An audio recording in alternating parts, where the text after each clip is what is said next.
Do-do-do-do.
I'm your host, sabrinasalvati.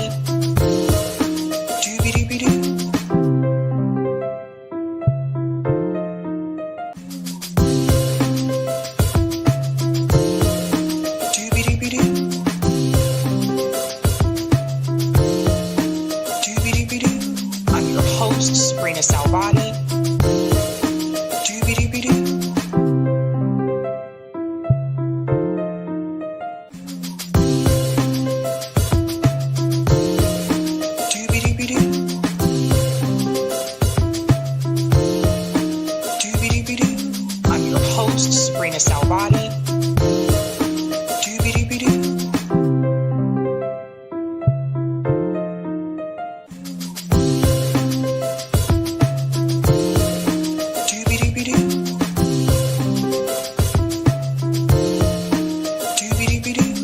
I'm your host, sabrinasalvati. I'm your host, sabrinasalvati.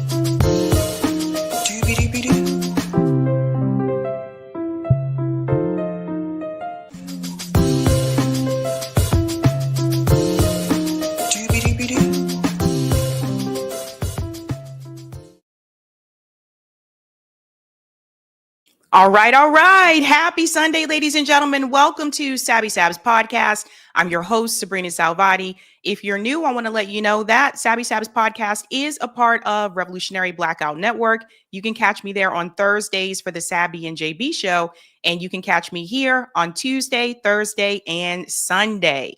Welcome back, ladies and gentlemen. Shout out to everyone watching on YouTube, Rockfin, Twitter, and Rumble. Really quick, I want to show you what we are discussing tonight. It has been an interesting weekend. I don't know if you've been paying attention, but a lot has happened.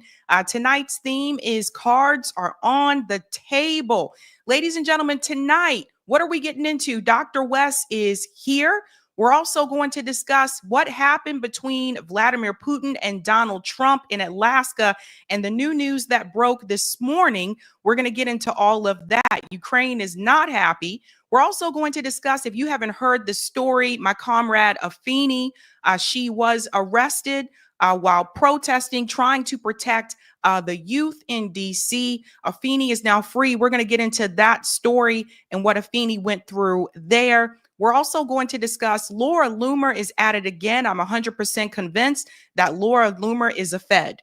We're going to talk about how she was able to apparently intervene here and stop the U.S. government from allowing Gazan children to come in to receive medical attention. We're going to get into that one. And last but not least, Amanda Seales just had a pretty interesting debate on Jubilee. Oh my God. If you haven't seen it, you definitely want to see that one. And we're going to get into that as well. Without further ado, I do not want to keep our guests waiting. I'm going to go ahead and introduce him, even though he needs no introduction.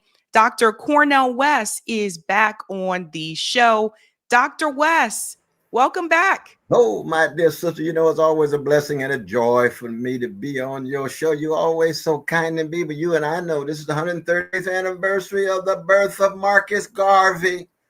Marcus Messiah Garvey. Ooh, I love his love of black people. He said, the world has made being black a crime. I intend to make it a virtue. Disorganization is the major challenge of black people. As long as black people live in America, the vast majority will live lives of ruin and disaster.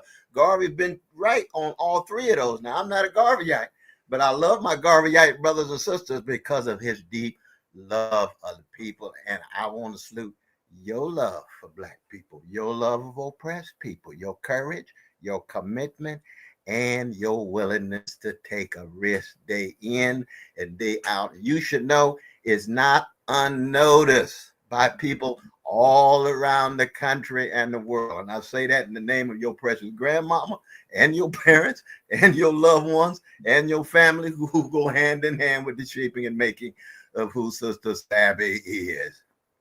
Oh, thank you very much, Dr. West. So you reached out because, from what I understand, you saw the video that I made about the conversation between yourself and Norm Finkelstein about shunning the students on campus that's supporting Israel. And you reached out and you wanted to come on and, I guess, explain your position. So the floor is open.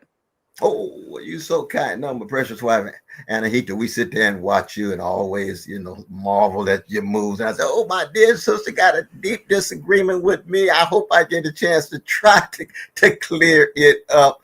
Because the important thing, in a sense, is a certain kind of defense of a grandmother being shaped by the church, being shaped by a Christian sensibility, in which you say, I believe that any form of hatred is a form of slavery. It's a form of bondage that you get tied into the worst of who we are as a human being, because we're wretched and wonderful at the same time. So the question becomes then, how do you become a free person in love, a loving person tied to freedom?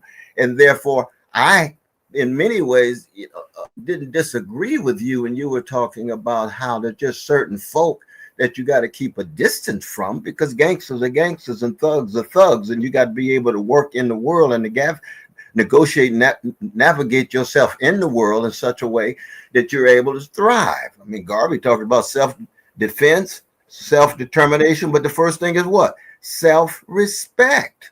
Absolutely. So when people were saying, well, Wes is talking about saying we ought to go around here and hugging baby killers. No. Ain't no way. I'm the one who's being hunted by the Klan. I'm the one living under death threat. I ain't no fool. But am I a Christian? Hell yes. What does that mean? That means that even the folk who hate me, right, I hate their deeds and still try to stay in contact with their humanity. I don't spend that much time and energy on hating them. I'm trying to do all I can to sustain myself. And I'm not a pacifist like Martin King. No, not at all. Just like, I don't know if you can see my dear sister here, Harriet Tubman, with her Bible. Was she a pacifist? No, she had Bible and a gun at the same time when she went back into the belly, right? Absolutely. So self-defense, absolutely. But I do believe that it's very important that we don't give people license and permission to just go about either hating or even shunning. As a professor, I'm going to shun students who I disagree with. I'm going to talk about genocide of Palestinians. I'm going to talk about ethnic cleansing of Palestinians. I'm going to talk about mass incarceration of black people. And I'm talking about corporate greed and predatory activity of capitalists and so forth, because I believe I'm speaking the truth. But I want to be free to speak the truth, motivated by love, and recognizing in the end that we're cutting so radically against the grain. So I think, so what I gather from that conversation, I didn't get the impression that Norm Finkelstein was saying you should hate them. But I do think there's a difference between hating someone and shunning them, right? So you mentioned that you want to see their humanity. So it sounds like to me you want to try to see the good in people. And I think for me, I don't see any good with that. No good in Israel at all. Shama Sawant was on the show not too long ago. We had a similar discussion. And I said that I do not think that we should see if there's any type of humanity in Israel, because there just isn't.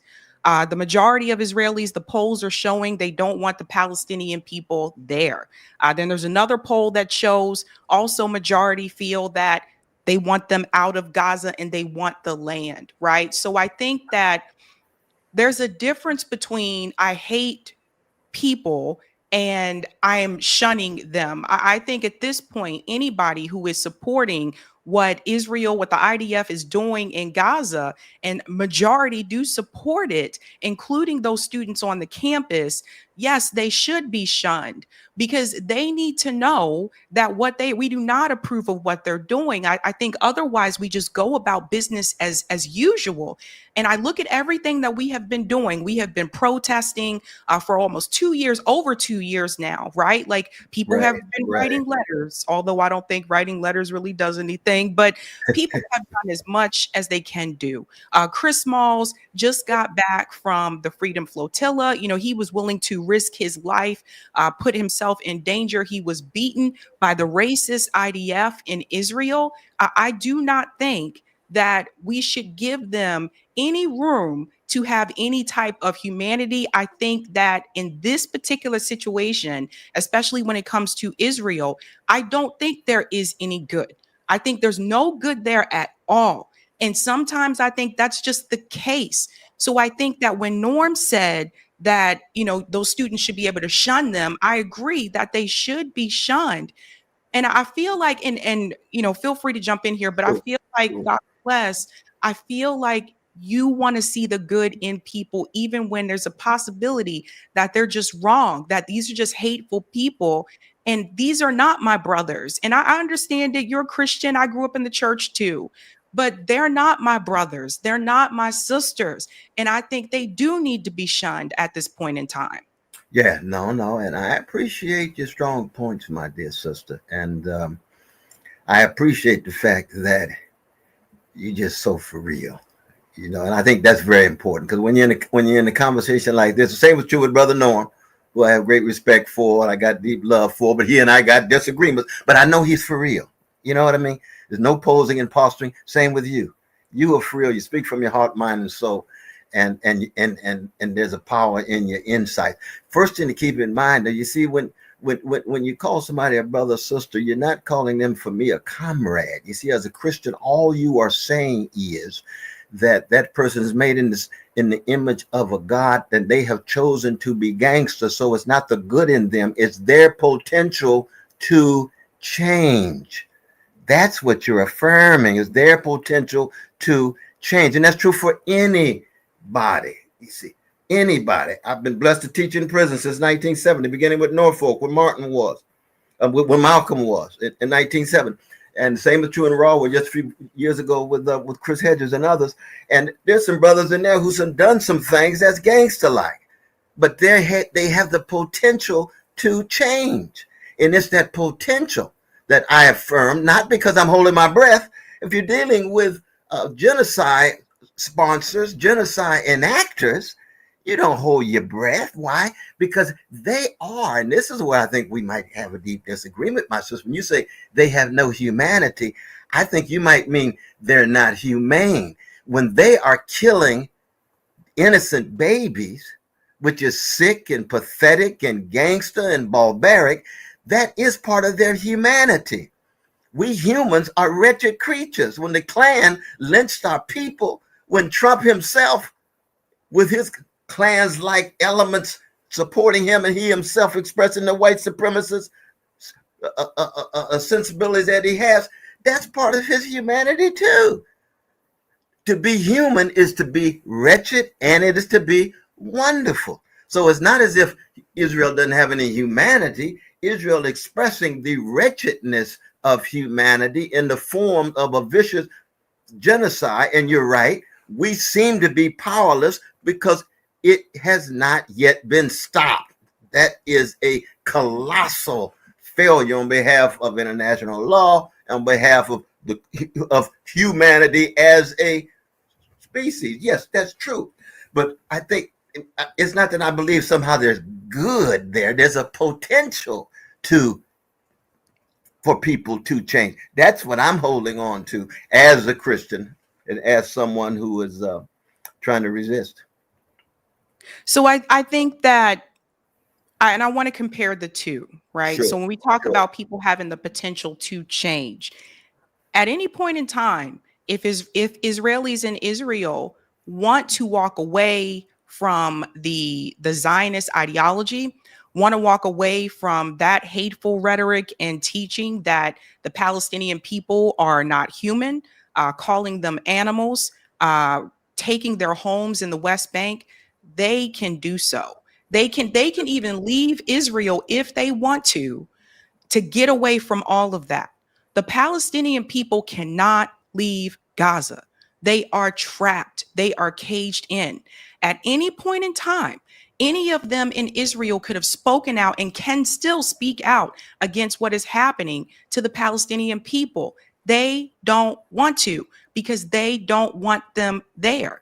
So I've been a firm believer in people being able to change as well. When this comes to this Sure. particular situation, they are not making any efforts or any type of moves to show that they want to change, to show that, okay, maybe I want to listen to the other side. They don't.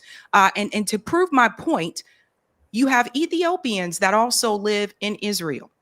The Ethiopians in Israel have decided to go along with the oppressors and the occupation so that they're not beneath the Palestinians, even though they're not on equal footing as the Israelis either.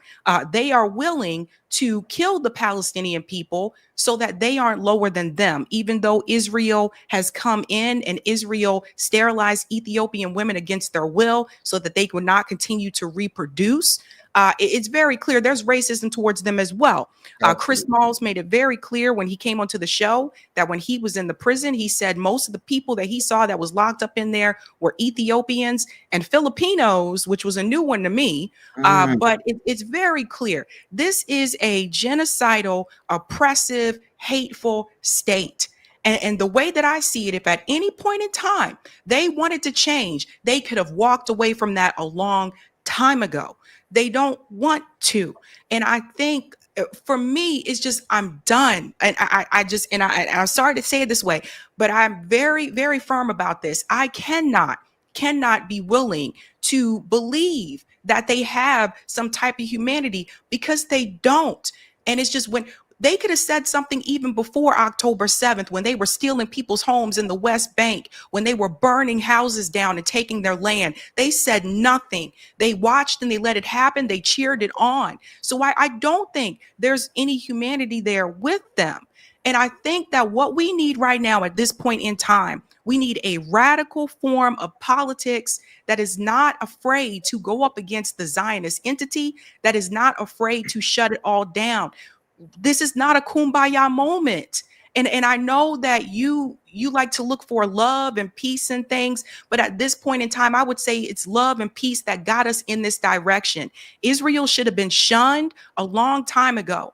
JFK had the right idea when he said that he wanted to question this nuclear weapons that they were building in Israel, when he wanted to push back against that. I just think that now is not the time for that. Now is not the time to say, let's sit back and see if they want to change. Now is the time to shun Israel for what it is. And anybody who believes in that Zionist rhetoric, I think that's what we need. We need a radical form of politics. I said the same thing right now with Zoran Mandami. You know, he ran saying one thing and now he's starting to backpedal too, because even Bernie Sanders came to him and told him cooling on the Israel rhetoric. There is a genocide taking place. And I keep absolutely. hearing all these people trying to make excuses for what is happening. I keep hearing people trying to make it seem like Israel, that we should give some type of support towards this genocidal state. And the reality is, this is not just a Netanyahu issue. It's Zionism. It's the teachings. It's what they believe. It's what they want. And from my experience, what I have learned is that even if you say, okay, well, let me try to talk to them, which people have done, Max Blumenthal has done. right? Professor Morandi has done. They've tried these things over and time again in the past to try to get them to understand what you are believing is a racist, supremacist ideology. They don't want to hear it.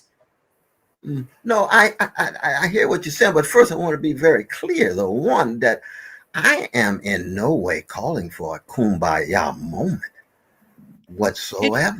it feels like it. Well, it shouldn't feel like it. I don't see what kind of evidence it is. You see my voice, my body, my time, my energy, raising voices with all kind of threats coming at me for the last 10 years, and you call that kumbaya? There's nowhere in the God's heaven that's kumbaya. None whatsoever. The kumbaya is thinking that somehow the only way of talking is having some nice little Thanksgiving dinner together. That's kumbaya. When somebody's out there taking risks, cutting against the grain, raising their voices, when I'm the advisor for the Student for Justice in Palestine at Harvard, just like I was for the Kuumba singers, right? And I'm here, I see all the racist remarks of black students. I go to the administration and say, I want more protection for the black students. I don't get too much. That we can't even find a room at Harvard for the Palestinian students, fighting for the Palestinian students. And then, of course, once the encampments are there, I'm there. And then it's the Jewish students who get the privilege for protection. I say, no, this is sick. This is hypocrisy, not simply as in the abstract, but because I've seen it for myself as an activist, as a participant. That's not kumbaya at all, my dear sister. Don't confuse talk about love with somehow it being a kumbaya, a strategy to fighting for justice. Fighting for justice means you put your body on the line the way you do and many others, but don't think that somehow kumbaya means you're not putting your body on the line. You're not speaking the truth. You're not pursuing justice with every bone in your body, every fiber in your body. No, not at all. I mean, or we can put it this way. Let's put it this way, that look at the history of black people in terms of 90-some% of white folks supporting slavery. Now, do you think Frederick Douglass was kumbaya just because he was a Christian and he was calling for love tied to justice? No, they got a bounty on his head. You think Ida B. Wells Barnett was a Christian and she's calling for kumbaya? No, they got a bounty on her head against Jim Crow, right? So that kumbaya does not mean, I mean, talking about love does not mean kumbaya at all, but it's still different. And here I disagree with you. When you say there's no humanity where people are oppressing folk, I think you downplay just how vicious human beings have been and are to each other. They're still humans when they do that. They're not humane, I agree, but they're still humans. If you read out of humanity all of the people who have participated, been complicitous with structures of oppression, there's not too many left, my dear sister. Not at all. But that's the point. That's the point, Dr. West. And this is where the whole allyship comes in. And this is something I had to learn. Like, I had to learn this myself. I used to believe, and I've said it before on the show multiple times, I used to believe like, no, we could just, just work with anybody and figure all that other stuff out later. I used to believe that. But then I had my own experience with that. And what I understand is people have to come correct. One of the things that I learned from the Black Panthers, from Fred Hampton in particular, when he decided to collaborate with the Young Patriots, with the Young Lords, in particular with the Young Patriots, he told them that they had to denounce their racist ways first. And not everybody agreed. Not everyone in the Young Patriots was on board for that. Not everyone in the Black Panthers was on board, from what I understand, with this coalition building. So some people left, right? But the point that Fred Hampton made is that you have to have some type of respect for me as a person. Yes. And they don't have respect for the Palestinian people. They don't have respect for, and we showed it on this show. They don't have respect for Black people either. And what I'm saying is, I think, and when we look back through history, if we wanted to compare the two, if we looked at Martin Luther King and we looked at Malcolm X, when I was younger, when I was growing up, I was taught that Martin Luther King had the right ideology and he was the peaceful one and that was the way to go. But as I got older and I did my own research, I look back on things and I realized that I think Malcolm X had the right ideology. And even Martin Luther King later on started to realize maybe I didn't go about it the right way. Maybe the peaceful idea was not the thing to do. Martin Luther King believed that even the people were sitting up there and bashing them in their heads, sticking dogs on them, hosing them down. And he believed we got to do this in a peaceful way while they were getting the crap beaten out of them. And Malcolm X took a different strategy. And I do believe this is why in schools we were taught that Malcolm X was militant and his strategy was not the right one. But in the end, Malcolm X, he was trying to tell people, no, we are at a point right now where we need radicalism. I just do not feel like trying to find a way to look for humanity and people who are pro-genocide is going to get us in the right direction that we need to go in. And I feel like we have moved in a way to try to be peaceful. And I feel like it hasn't really gotten us far. And that is my big concern. How did we get here? How did we get here to this point where Israel was allowed to do what they do, where they're allowed to genocide a whole group of people, even though the world protested against it? How did we get to this point? Well, we got to this point because we didn't have strong enough progressive and courageous people who had strong enough organizations, and you had gangsters in status quos that were willing to kill them and assassinate them and crush their organizations because they had more power. So that's true. How did we get to the point of fascism in America? It's the same thing. We haven't had enough people who've been able to come together and organize and be strong enough in the face of the gangsters and thugs who have police and guns and bombs and propaganda in their educational systems, and find complicity in the mainstream media that don't want to tell the truth, so that it becomes difficult to be victorious. I mean, that we can tell a larger story, but that's the sketch of the story there. But that has nothing to do, again, with kumbaya, though. You see, I mean, Martin King and Fannie Lou Hamer, who were not just Christians, but had a strong love ethic. It begins not with love of the enemy. It begins with love of your own people.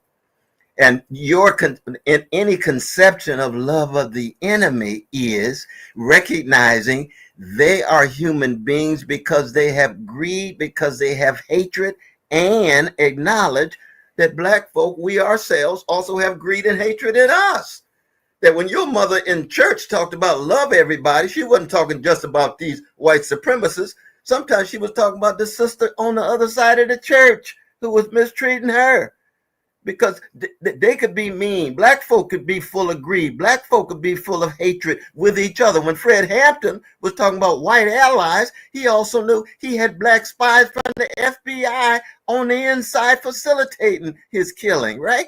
So that's what humanity is. The fact that we all are struggling with greed, with hatred, and for Black folk with self-hatred because of the power of the white supremacy that's been drilled into us. And we have to find counter strategies that push that fear, push that white supremacy out of us.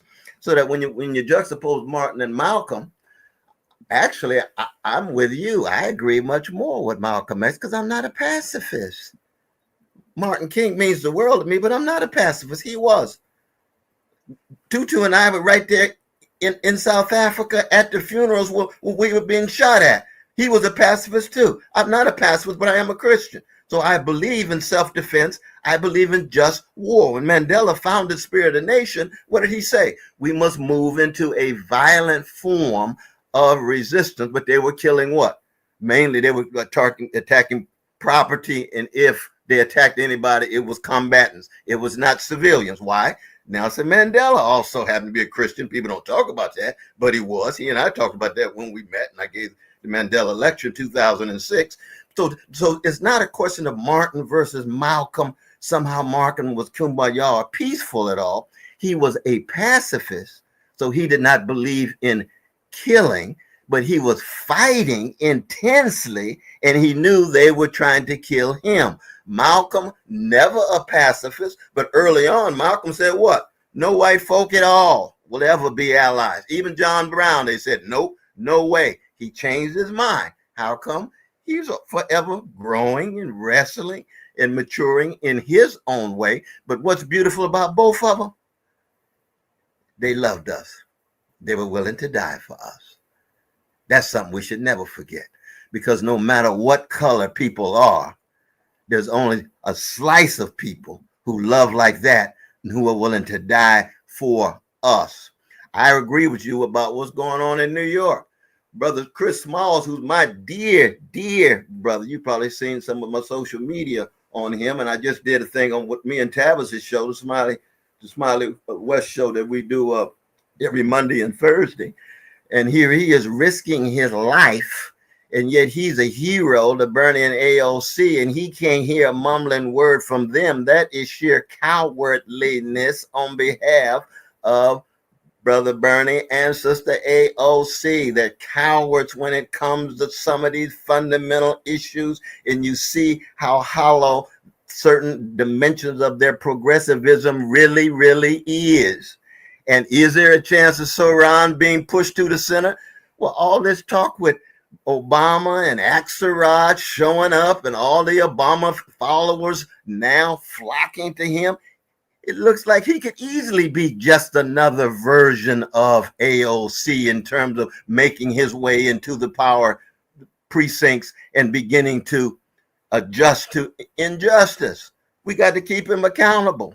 Absolutely right. There's no doubt about that. But that's not a question at all, again, of a kumbaya sensibility connected with myself. I mean, I know I'm accenting this because you use that language, and it really kind of gets me fired up, because if I understood my life as kumbaya, I would have far less wounds and bruises and scars. Believe me. It's the brother and sister thing, right? Like it's the language itself. Yeah, it's the brother and sister thing, but I do want to get back to the panel, because Norm Finkelstein, the question he was asking is if those students should shun the pro-Israel students, and there was a disagreement there between the two of you, and I think a lot of people have covered this.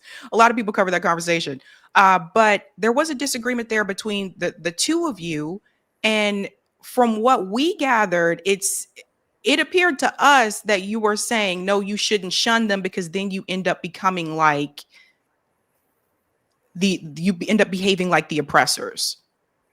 Oh, I see what you're saying. I see what you're saying. Well, again, it's the question of what kinds of shunning we're talking about. Anahita and I talked about this. See, as a professor, I know I'm going to have a variety of different kinds of students in my classes. So, for example, if I have a Zionist in my class as a student, should I shun that student because they are Zionists? I say no, not at all. When your students are in your class, they come from a variety of different ideologies. When I first arrived at Harvard and Princeton, if I shunned the white supremacists, it would be a very, very small group I ever interact with. We ain't even talk about male supremacists in this regard. But will I speak my mind in terms of Zionist ideology generating this kind of genocide? Of course I will. Generating this kind of ethnic cleansing? Of course I will. Will I bite my tongue when I talk about the apartheid policies of the Israeli state? Of course I'll speak that truth, and the Zionist student would be right there. But I'm not that different than shunning. You speak your truth, then you say, well, let's hear what kind of counter arguments people have. That's a particular context in which voices need to be brought together for a serious kind of critical discussion. But Norm was talking. Does that make sense to you? Well, but I think you're speaking about yourself as a professor. Norm was talking about the other students. You the other socially? students. Socially. Right.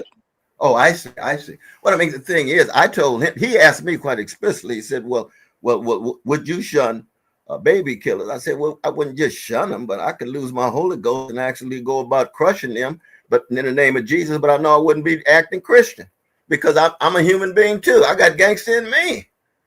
I got hatred in me. I've got proclivities that I ought to have more control over, but I know I don't. So if I were a student rather than a professor, would I shun certain folk who justified killing babies? I wouldn't spend time with them. No, not at all. Would I engage them if they wanted to? Well, sure, I would. That's why I disagree. I told them I think there is a sense in which I don't really view shunning as part of my way of life. I like to interact with a variety of different folk, but I'm very clear about where I stand.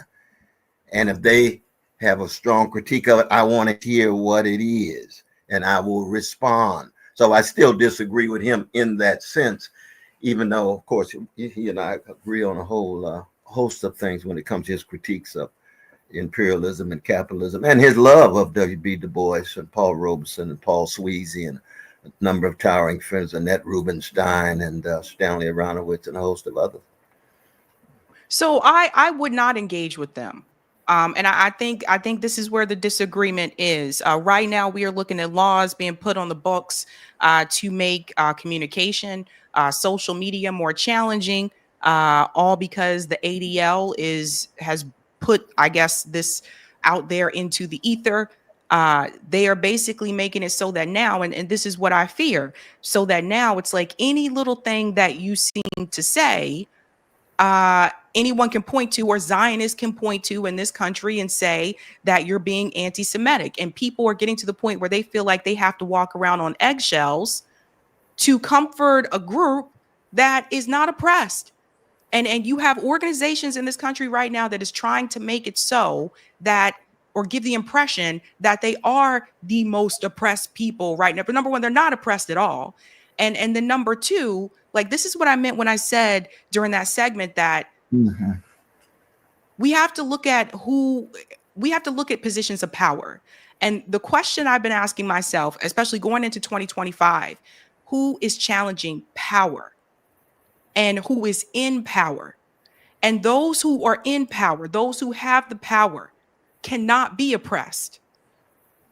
Those of us who are not in positions of power, which is the majority of us around here, we are the ones that now have to walk around on eggshells. So when you say that you would engage, I would not even engage. I would say that that might be what they want you to do. They may want you to engage so that you can say something, slip up and say something, and they'll say, oh, that's anti-Semitic. Next thing you know, you got things out against you.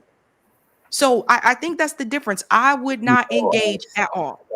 I see. But for me, I must say, because you got people dying, the need for organization, the need for truth telling, 99.9% of my energy has always gone into trying to ensure that the voices of poor people and working people, and especially Black people, is heard. And that's not a question of whether I'm going to be engaging people who support genocide, because I don't have time for the most part of doing that. If that option is there, it might be one. But this talk about shunning as if it's a major issue at a moment when people are being murdered and massacred and so forth, and the need for courageous witness, that for me is the priority. That's what I mean by starting with one's love for oppressed people, and that being the priority, rather than whether some strategy of shunning folk who are supporting genocide is something that we ought to spend a whole lot of time on.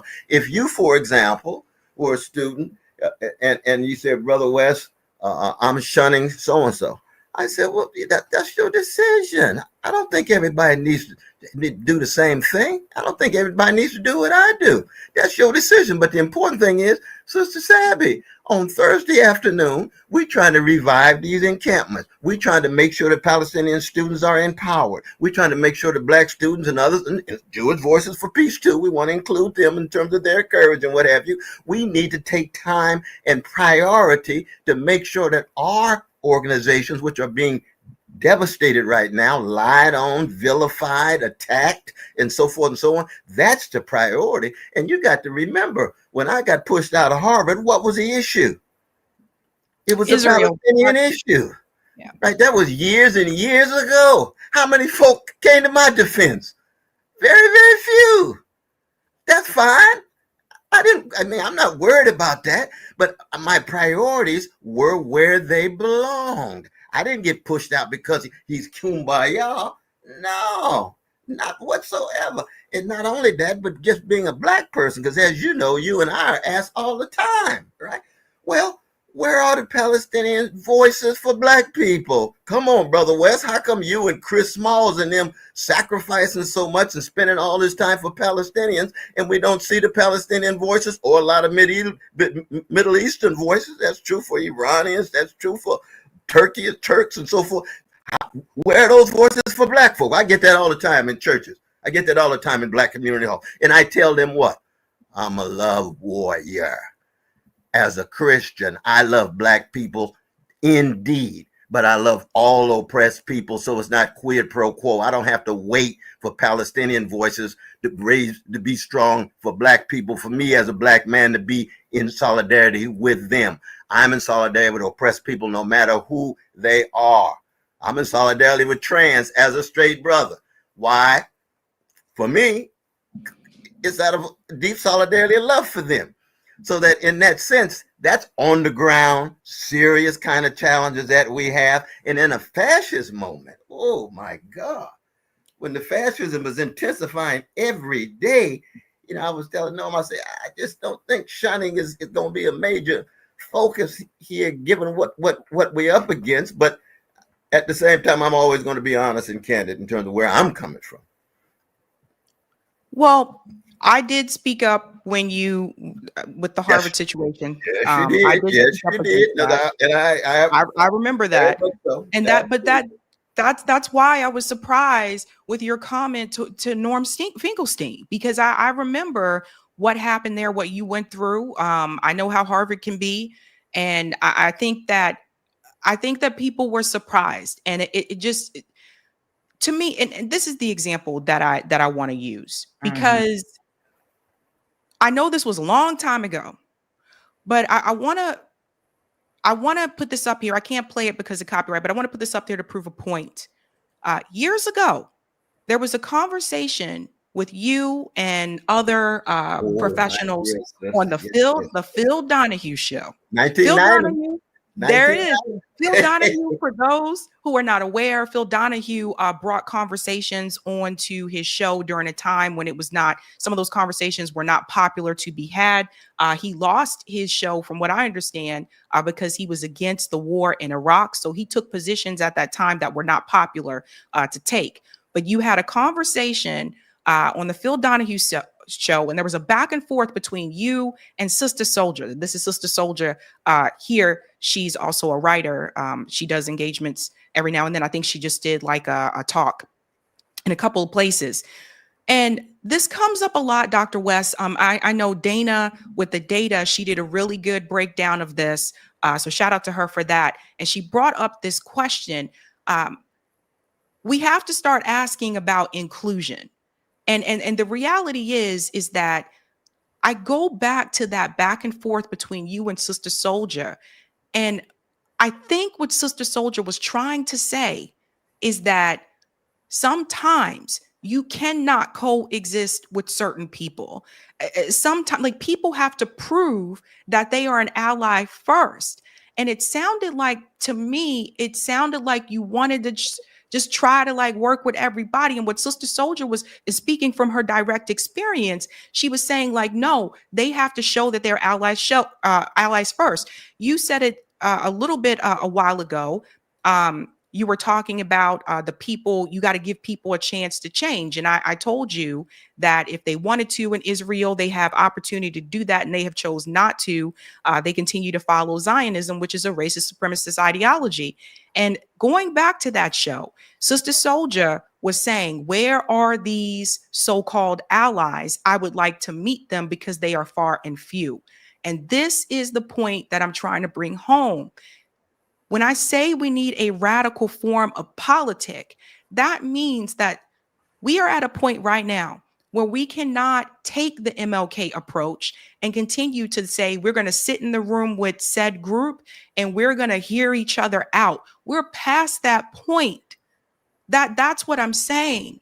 And I know that that may sound extreme to some, but there is an actual genocide happening. And what I fear is that because it has been going on for so long, it's been over 2 years now, I fear that people are getting to the point where they are not affected or impacted by the images that they see of the children being torn apart, physically torn apart. They're not affected or impacted the way that they were in the beginning of all of this, which means that it is becoming normalized. And that is what I fear. And I feel like the only way to disrupt that normalization is a radical form of politic. And to me, that radicalism is not trying to engage with racist Zionists, is not trying to hear them out or hear their side of the point. I have watched multiple debates, whether it's been on Pierce Morgan, Jubilee, TYT, etc., where they have come on and they continue to spread lies just to say that, hey, we're in the right here. They continue to lie and lie and lie. So that is what I'm saying. And I'm also curious, if you had the opportunity to talk to Sister Souljah again, would you be interested in doing that? Oh my God, yes, she's my dear sister. I've written blurbs for her books. I run into her. We have wonderful conversations. She's quite a novelist. She was with Public Enemy at that time, and even after we had that dialogue, we had one. So no, the thing is, when you're part of the same community of struggle, when you're part of the same resistance with a variety of different voices and viewpoints, right? That you have a connection. It cuts different. It's like yourself and myself. You see, when I say sister to you, it's not just in that Christian sense, but it's comrade, which is much deeper, right? Because but comrade means you're part of the same resistance movement, even as you have disagreements. That's where it is with me and Sister Souljah for 30 some years. And she's been strong. Very, very strong. And we still have our disagreements, but we got some very deep commonalities in terms of our willingness to sacrifice. But even when you say with Martin saying, well, he's peaceful, want to meet in the room, the brother goes to jail for 31 times and he dies at 39. That doesn't sound like he's just going into rooms and meeting with folk and engaging with folk because he refuses to shun. That's not kumbaya at all. That's a love of the people that is based on a witness that has a different kind of twist, no doubt, than, let's say, a Frantz Fanon. See, Frantz Fanon say, come on, Martin, you not only just pull out your gun, but let's start shooting. Martin say, I understand why. I know, in fact, that you have a context that is qualitatively different than the Ku Klux Klan or the IDF or American Army vis-a-vis the Vietnamese and so forth. No doubt about that. But that doesn't mean you push Martin out of the movement just because he's willing to go to jail 31 times and be assassinated, and yet he's a pacifist. We just have a disagreement with the pacifism. But the underlying love he has for the people is what brings folk together. And that's why when you mention Sister Souljah, my heart leaps for joy. Good gosh, she's my comrade and will always be my sister in that regard. And that's true for you as well, even though we got our disagreements now. Ain't no doubt about that. But my respect for you is still untarnished because I know your love is real. But I can tell you this, there's some people who say similar things that you say who are really not for real. They're just playing a game, you see. And those are the ones that I distinguish between you and some of the others. And so when I bring critique to bear on some of the progressives that are not consistent enough to follow through on talking about genocide, follow through and talking about black people mass incarcerated, follow through on the vicious attacks on black folk taking place. You say, hey, wait a minute. I was reading the New Yorker just the other day with Brother Remnick, who's the editor, been editor for 20 some years. And he talks about those groups that are targeted by the Trump administration. Doesn't even mention black people. Got media executives, universities, librarians. Yes, we want to defend all of those. But this is an attack on black folk, white supremacist legacy. The legacy of white supremacy is operating intensely under this version of American fascism under Trump. And where's the stress on the attack on black people? Not only that, where's the stress on the black voices that are resisting? If somebody were to write a mainstream history of resistance to Trump, there would hardly even be any black voices, because the very framework itself is already too narrow and racist. You got a lot of black voices out there that are resisting your voices and others. Are they given prominence? No. What we've been trying to do with Tavis's show in 1580, we talk about genocide all the time. Are those voices accented? No. Why? Because the framework itself is so tied to corporate sensibilities, corporate profits, mainstream lens, and so forth and so on. So we had to fight on a number of different fronts. And in some ways, it goes back to where we started, which is Garvey saying, "Up, you mighty folk, you can do what you will." Of course, we believe in solidarity, but it's got to be a real solidarity. It can't be window dressing. So then I guess, what would you say? Because I know that Norm Finkelstein wrote a letter. I mean, what would you say about that conversation in particular? Oh, I mean, the Do fascinating. do you feel as though we misunderstood? I think so. And I think Brother Norm would say the same thing too, that, you know, for him, he thought that the folk, they pick out certain 1 or 2 minutes, you know, it went on for 3 hours, and life is too short to hear me and Norm go for 3 hours. I understand that. But people pick out 2 minutes and don't say a mumbling word about the rest. They didn't say anything about my grandfather, right?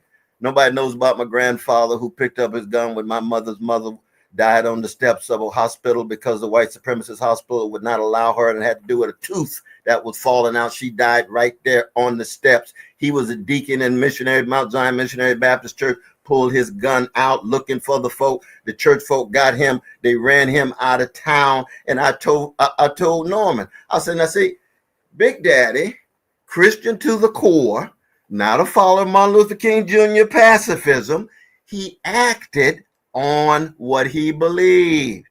So when Norm was talking about this, I said, okay, if you're willing to act on it, then it has an authenticity about it.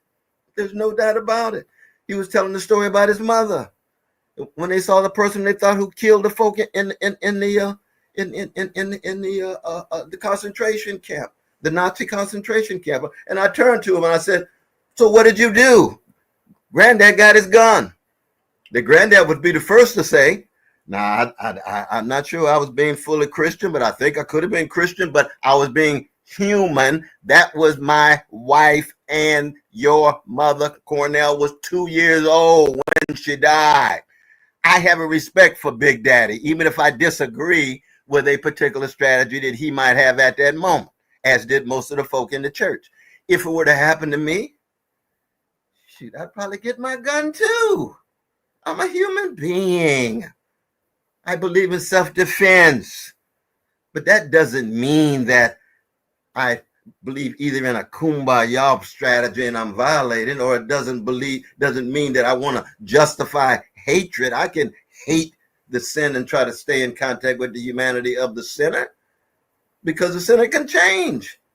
Because you can have folk coming out of Israel who have been brainwashed, and as they get de-gangsterized and find out truths, they reject Zionism and become strugglers, fighters for freedom as Israelis. You know stories about that as well, right?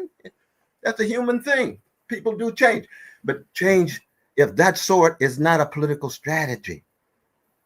It's not a political strategy, but it is a reality in the lives of people. But I think there's a difference between sinning and genocide. There's no remorse there. There's no remorse with the babies, the kids that are being blown up, killed, starved to death. There's no remorse. But we black folk have had the same thing done to us. We've been dealing with genocide-like conditions for 400 years, my dear sister. It's not like this is new for the black freedom struggle at all. And sin, it depends on how you define sin. Sin is not just a personal offense. Sin is greed and hatred conjoined in order to thoroughly crush precious human beings. And that's what white supremacy has been. And that's why white supremacy is an integral part of fascism, not just in the United States, but the anti-Palestinian racism, fundamental core of Zionist practice. So I'm not sure how you juxtaposing sin versus genocide. They want the extermination of an entire group of people. Yes, that's true. That is sin on steroids. That's right. I mean, theologically speaking, that's sin on steroids. Absolutely. But this is why I say, so do you think that Palestinian Americans should engage with Zionists? Do you think they should be open to that conversation? You mean just any kind of conversation anywhere? Well, in the same respect, the conversation that you and Norm Finkelstein had, do you think that Palestinian Americans should engage with Zionists? I think Palestinian Americans ought to make their own choices in terms of how they pursue their self-determination and self-defense and self-respect, so that some will choose to engage in conversations with Zionists. I'm sure some will, some won't. That's fine, but that's not my fundamental focus. My focus right now is, how do you stop the genocide? And you stop the genocide by telling the truth and trying to convince people to be courageous enough to organize and bring power and pressure to bear for the genocide taking place. So I don't think that Palestinian Americans should engage with Zionists. But you and I don't need to be telling Palestinians what to do, though. Sister. That's true. That's true. That is true. But they coming to me. Somebody telling me, well, as a black man, you don't need to be engaging with talk with white folk. Hey, I'm a free black man. I might agree with you, but that ain't a proper way of talking to me. You know what I mean? You a free black woman thinking for yourself. Right. If someone were to ask me, I would say, well, no. But I understand. I mean, I thoroughly understand. But what I don't want, though, is this. I know I don't want to go on and on in this, but I just don't want these kinds of things to get in the way of the things that you and I and many, many others have in common that are much more important at this fascist moment as we try to generate different forms of resistance. That's the important thing. So that kind of truth seeking and truth telling you're talking about, and justice seeking that you're talking about, when they come together in a powerful way. When we have disagreements about this particular strategy of a shunning X and a shunning Y, see, you can't allow your foes or your enemies ever to be your major focus, or when you become parasites on their host. What we focus on primarily is, how do we galvanize and mobilize the courage, integrity, love, determination, organization of hated, terrorized, and traumatized people. That is what you focus on. And that's a whole lot to focus on. You know that. You've been doing that for a long, long time now. No doubt about that. And so when it comes to, well, are you going to engage with white folk? You going to engage with the Zionists? You going to engage with patriarchs? You going to engage with homophobes? Well, different people might have different ways in which they're going about it. But most importantly, they're coming together to fight against these evils. That's the crucial thing. Does that make sense to you? I disagree. We'll just continue. We'll just agree to disagree. We'll just agree to disagree. I don't know, Dr. West. Maybe I'm looking at it this way too, and I'm thinking, I wonder if maybe it's a generational thing. I don't know, but yeah. I just don't. Yeah.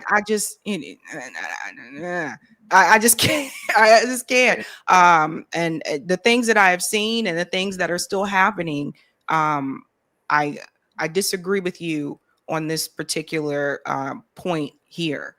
And would you disagree that we need to make it a priority to focus on oppressed peoples and their resources and energies, as opposed to a strategy like shunning? You think a strategy like shunning is important enough to take us away from our priority of focusing on oppressed peoples?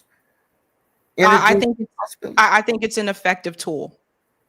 I think it's an effective tool. Okay. You said a tool that does empower oppressed people. Right. Yeah. Oh no, I got you. So in that sense, we are agreeing in terms of the priority. You just saying it's a tool that will reinforce the priority of energizing oppressed people, so that shunning could be a way in which it enables, it strengthens oppressed. Oh no, okay, well that's I'm glad we got. I knew we wrestled with this long enough. We be get at this stuff, definitely. But I don't know if it's generation. It could be. It could be. You know, it could be. And I can tell you this too, that I could be wrong. Now I believe in human fallibility. That I actually could be wrong. There are people of my own generation that would disagree with me as well, and I'm sure there's people of your generation who would disagree with you as well. But it could be partly generational too. But most importantly, it's a matter of us being true to ourselves, because you have to be the strongest that you can be as Sister Sabby, love warrior, freedom fighter. I got to be true in terms of who I am as Brother West, and what's gone into the making of Sabby, what's gone into the making of Cornel is going to be similar and different at the same time. All right, Dr. West, thank you so much for your time. Before you go, anything that you have coming up? Good God Almighty. That's a good question, though. No, if people want to hear what I have to say, they can hear me on Brother Tavis Smiley's show every Monday and Thursday at the second hour. Radio talk show 1580. For 6 months, I had this wonderful show with Nina Turner. We had a magnificent time together for 6 months, did over 100 shows. And now that I'm with Tavis just those 2 days of the week, we are hitting it hard, making the connection between the genocide in Gaza and the mass incarceration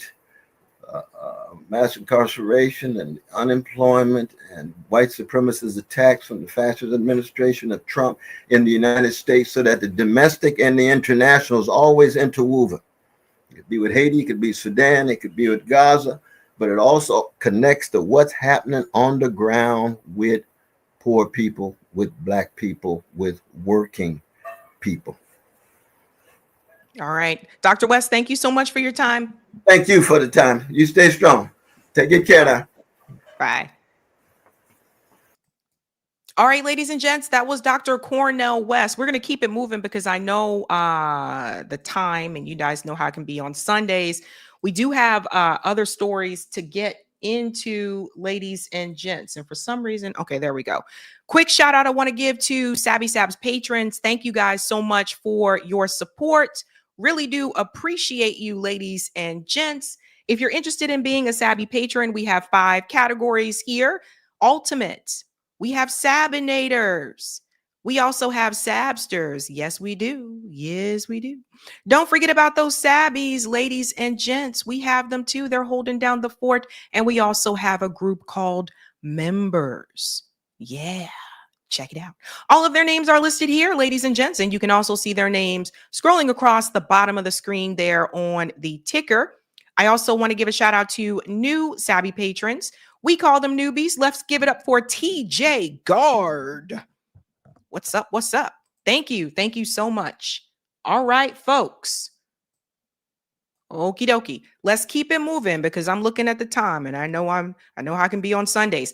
The theme tonight is cards on the table, ladies and gents, and we're going to put those cards on the table with Russia and Ukraine. Donald Trump and Putin did meet in Alaska. No, there was not a peace agreement that was made from that meeting, as I think many of us predicted, right? Russia is standing firm on what they want. They're not backing away from that. And Ukraine is not going to like this. Now, Zelensky is set to visit DC as well coming this week. Let's get into it, folks. And I'm going to tell you about the news that just broke. Uh-oh.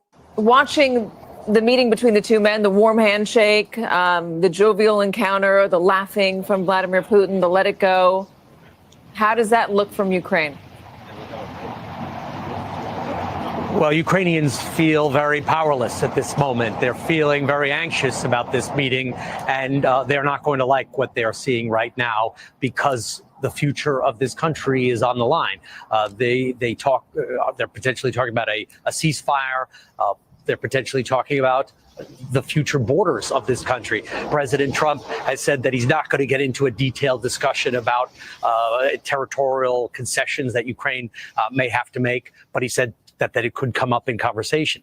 Of course, it's going to come up in conversation. That is what this is all about. This entire conflict is about territory.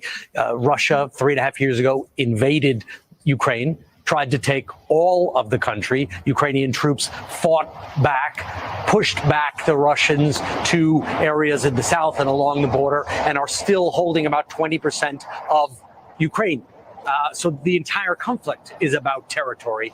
And Ukrainians that I've been speaking to, soldiers, civilians, government officials, are worried that the fate of this country's future is being decided, or potentially being decided. We'll see how this summit goes, by these two leaders.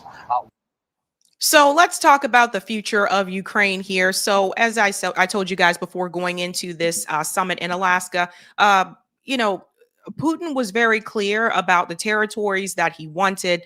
Again, we have to reiterate, this war did not start when Russia invaded Ukraine. This started in 2014, as far back as I can remember.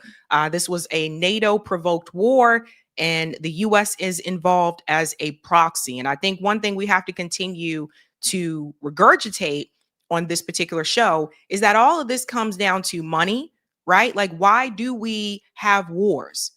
This is for a benefit to the weapons manufacturers, for the military industrial complex. It all comes down to money, ladies and gents. If there was no money to be had, no money to be made, we would not even have these wars, as far as I'm concerned. Now, who wants that to happen? The weapon contractors, the military industrial complex. And of course, that leads back up to the billionaire class.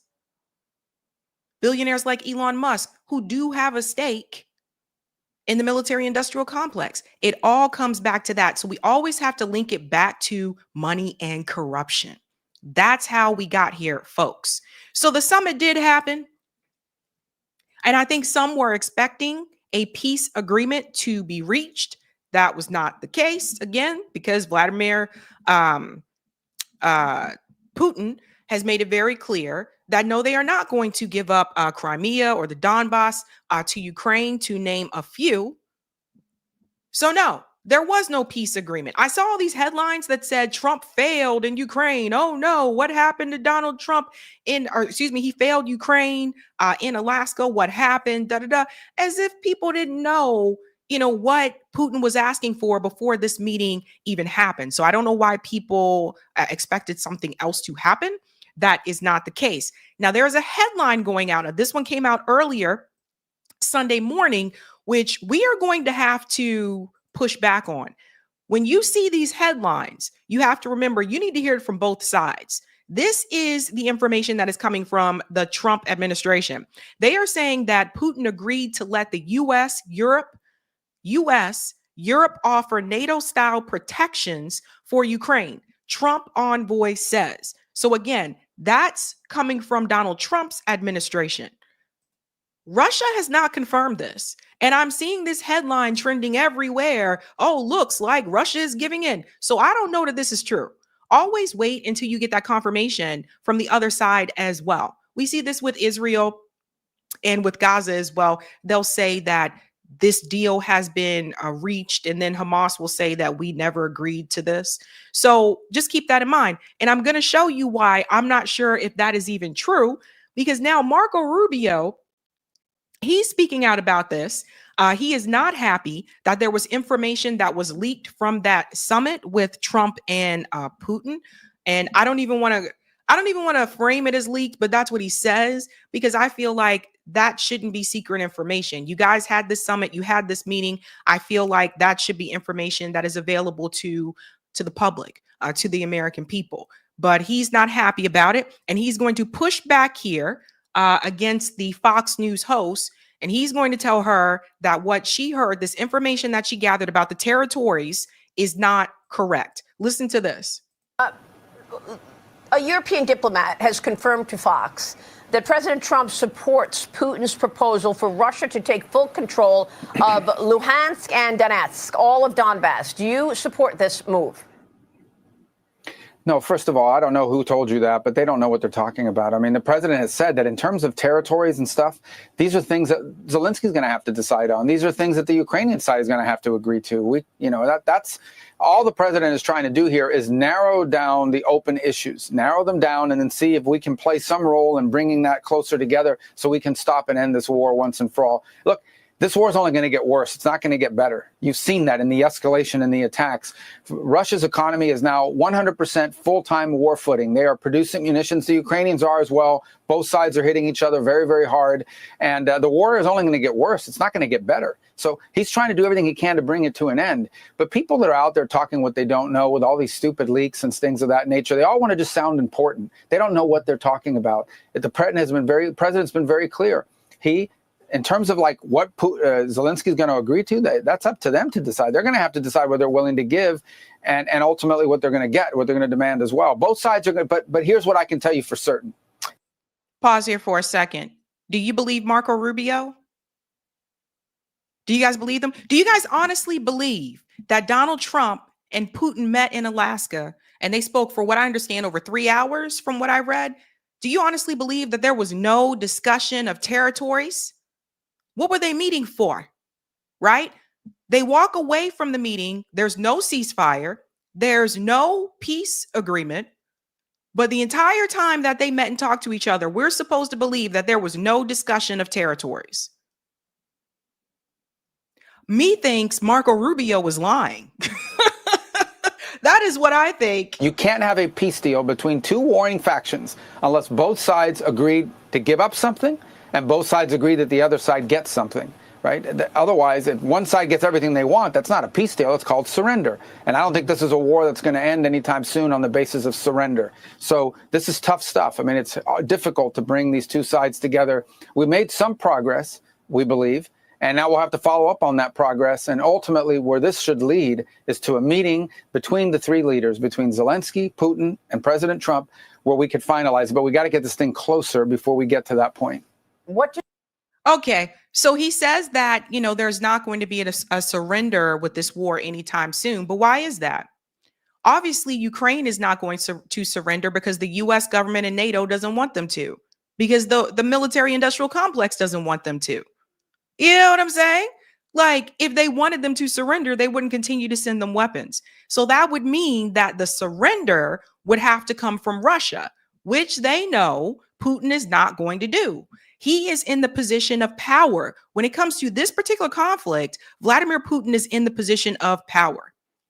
He has nuclear weapons. Ukraine does not. Russia is huge. Ukraine is a hell of a lot smaller. Russia has a better economy. Ukraine, I think you guys know where we're going there. So this whole thing about ending this war on day one, and now you guys see what's happening. Now that's what Marco Rubio said. Now I want to fast forward to Steve Witkoff, and you're going to hear different things from him than you heard from Marco Rubio. None of these people are on the same page.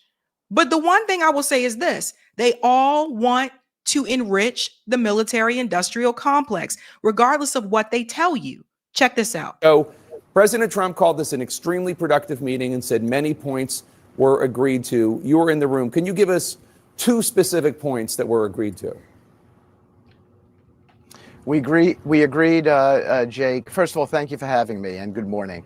We agreed to robust security guarantees that I would describe as game-changing. We didn't think that we were anywhere close to agreeing to Article 5 protection from the United States, in legislative enshrinement within the Russian Federation, not to go after any other territory when the peace deal is codified, legislative enshrinement in the Russian Federation, not to go after any other European countries and violate their sovereignty. So we agree.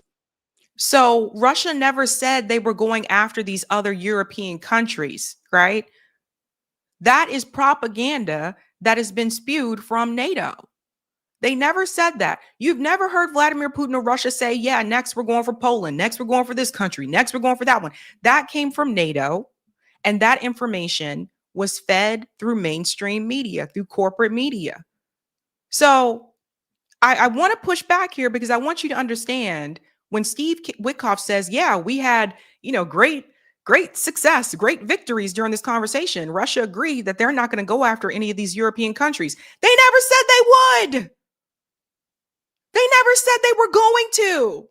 This is how corporate media plays people. I'm asking people to open up your minds and to think, if we're putting all the cards on the table here, I think you know who has all the cards. Russia has all the cards, not Ukraine. And that's really what it comes down to. So they can't go away from this and say, well, we weren't able to get any wins. They have to convince you that they were able to receive some type of a win. So he goes on this spiel about how, yeah, we were able to convince them not to attack the European countries when they never said they would in the first damn place. What a mess. There was plenty more. Here's what President Trump said going into the meeting about the need for a ceasefire. Let's roll that tape. I want to see a ceasefire rapidly. I don't know if it's going to be today, but I'm not going to be happy if it's not today. Everyone said it can't be today, but I'm just saying I want the killing to stop. I'm in this to stop the killing. Obviously, the ceasefire didn't happen. Last night, Russia launched more than 60 aerial attacks across Ukraine, killing at least 5 people, injuring 11. President Trump had said if he didn't like what he was hearing in the meeting, he would walk out. Why didn't he, once it became clear Putin was not going to agree to a ceasefire, which would end the bloodshed now? Pause. Notice what he just did there, Jake Tapper. He tells you that Russia attacked Ukraine, but what he omits from this conversation is that Ukraine attacked Russia right before Putin and Trump had that Alaska summit. Right before. So that was Russia responding to Ukraine's attack. He leaves that out. And if you don't do any research, you won't know that. Don't you find it very strange that Ukraine decides to attack Russia right before they have that summit? When Putin has left the country? A little bit more here, folks. Jake, the one thing, we were there as a mediator, so we were obviously advancing the Ukrainian view. The one thing that the president cannot agree to on behalf of the Ukrainians is any sort of land swap. That is for the Ukrainians. They've asked us or stated that to us, and the president is respectful of it. But that's why we're moving so quickly to a meeting on Monday at the Oval Office with President Zelensky. That being said, we covered almost all the other issues necessary for a peace deal. So I described the ceasefire as the interim move where you would then negotiate towards a peace deal. We made so much progress at this meeting with regard to all the other ingredients necessary for a peace deal that President Trump pivoted to that place. Now, we're not waiting a week for a meeting with President Zelensky and the European leaders, or 2 weeks, or 3 weeks. We're going into a meeting with them within 48 hours of ending this meeting in Alaska. So we are intent on trying to hammer out a peace deal that ends the fighting permanently very, very quickly, quicker than a ceasefire. I just got to tell you guys, it's interesting to me how people are easily being played. So let me explain something to you really quick. Okay. So here's the thing. Now there's a report coming out that shows that more of Trump's supporters are now starting to have more support for Ukraine again. So let me show you what's happening here, right? If you can convince the public that you are trying to get peace to happen, but it's not happening because the two sides can't seem to reach an agreement, well, then people are less likely to point their fingers at you. But what people omit from this conversation is that if you are still providing the weapons to one of the sides, you're not really trying to reach a peace agreement. Don't forget, Zelensky wanted to join NATO. He asked to join NATO. They said no.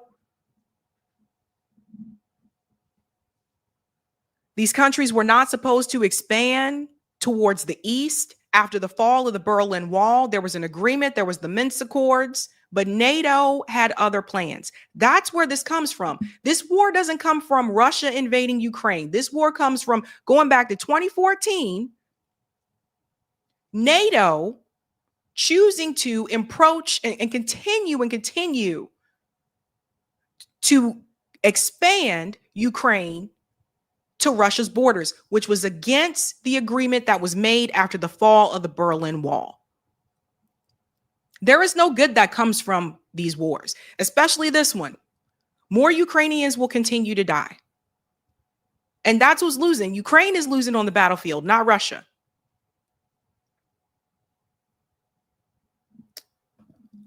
I've always said it again.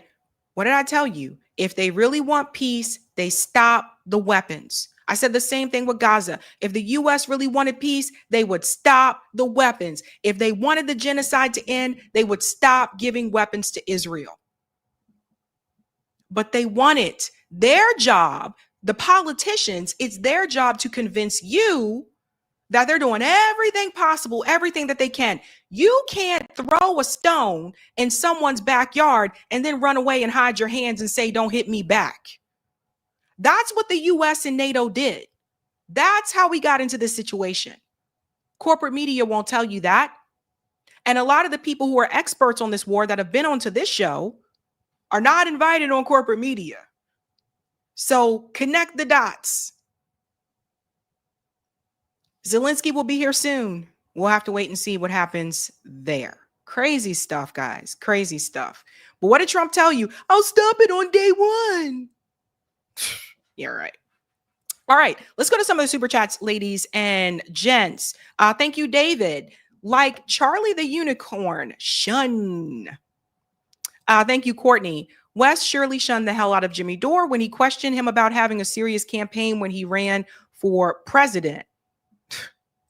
I don't even know if that was shunned. But I don't know if that was actually, that was actually shunned though. Thank you, Flower Bro. Sit TF down, Dr. West. People are mad in the chat. Thank you, Aaron. Grill him like Crystal Ball. He's a grifter. I wouldn't call Dr. West a grifter. He's a professor.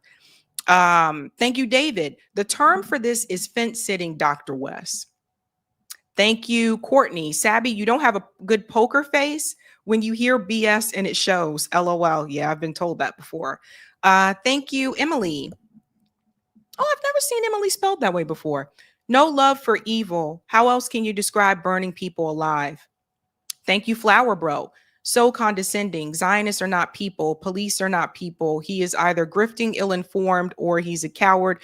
You're for real, not your right. Condescending AF, DDT. I don't know what those mean. But thank you, Flower Bro. Thank you, Justice by Karma. Malcolm X's strategy was most effective and popular. Thank you, Aaron. Mr. West is controlled opposition. Thank you for the super chat, Ellen. Oh, excuse me, the super sticker, Ellen. Holy crap. Thank you for the $100 super sticker. Thank you so much. Thank you, Judah. Zionists practice the Talmud, which justifies their actions in Gaza. They'll never change. Yeah, I should have mentioned that. Okay, Eric, we're going to have to get to the rest after. I stopped at Judah's corner. Okay. All right, let's get to the next story.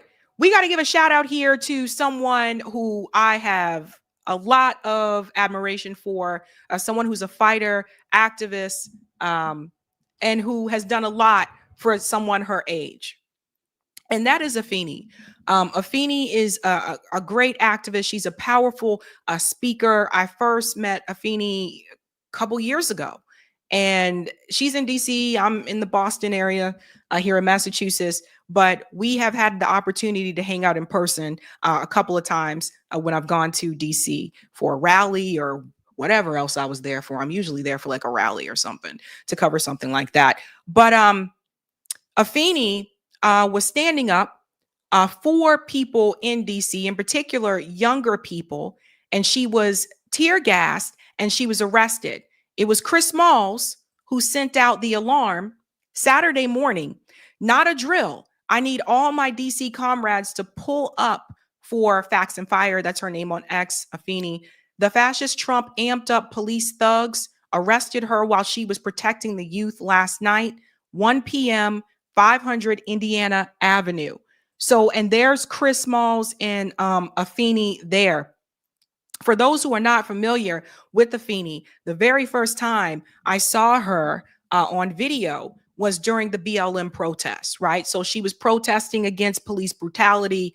She is, like I said, she's an activist. She's an amazing comrade, and she's very young. And I look at Afeni sometimes and I'm like, I'm trying to remember what I was doing when I was her age. When I was in my 20s, I was like, I was not doing all of that. That's why I say I have a lot of inspiration.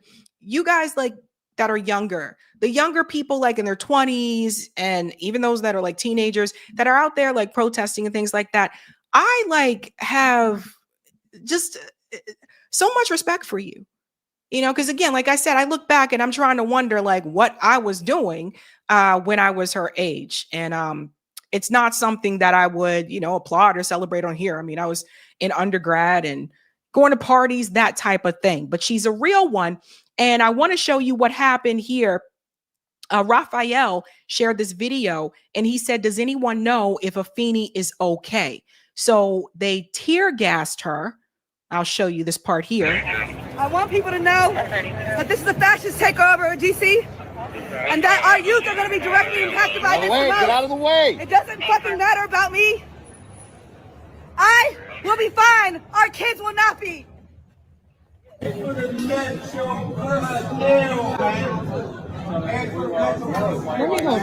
police just used excessive force, detained Afeni, pepper spray her in the face. Just pause this here so I can read it to you. Metro Transit Police violently escalated what began as a stop for alleged fare evasion involving 3 young people. Metro Transit Sergeant Deal brutalized, pepper sprayed, and detained Afeni, a beloved organizer and an activist who has dedicated her life to protecting and uplifting the communities. Yeah. Afeni was taken to Howard University Hospital for treatment for her injuries. We are awaiting updates on her condition and demand an immediate and expedited release from custody. This is yet another example of how policing in DC endangers our youth and our community leaders. The response to fare evasion should not be violence. So from what I understand, a police officer, which you'll see again later, Officer Deal, brutalized 3 young people for not paying fare on the metro. Sometimes people will hop through so they don't have to pay the fare or whatever. That tells me that's a poverty issue. Whether you believe whether or not they should be arrested or not, that's up to you. But the reality is that does not warrant police brutality. Afeni was trying to protect those 3 people.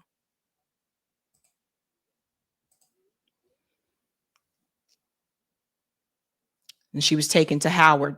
We are calling on the community to show up for Afeni with love, solidarity, and presence. Stay tuned for the next steps on how to take action. We keep us safe. Free Afeni, free Afeni. And that was the phrase that was trending around on X Saturday. Saturday was also the day that I had my mutual aid event, but that was the first thing that I saw that morning when I woke up was like, uh-oh, they arrested Afeni. And she was freed. And I just want to show you guys this video here. Not only did the community show up for Afeni, but somebody raised her up in the air. I don't know who that is holding Afeni, but raised her up in the air. And they said, Afeni is free. We love you. We keep us safe.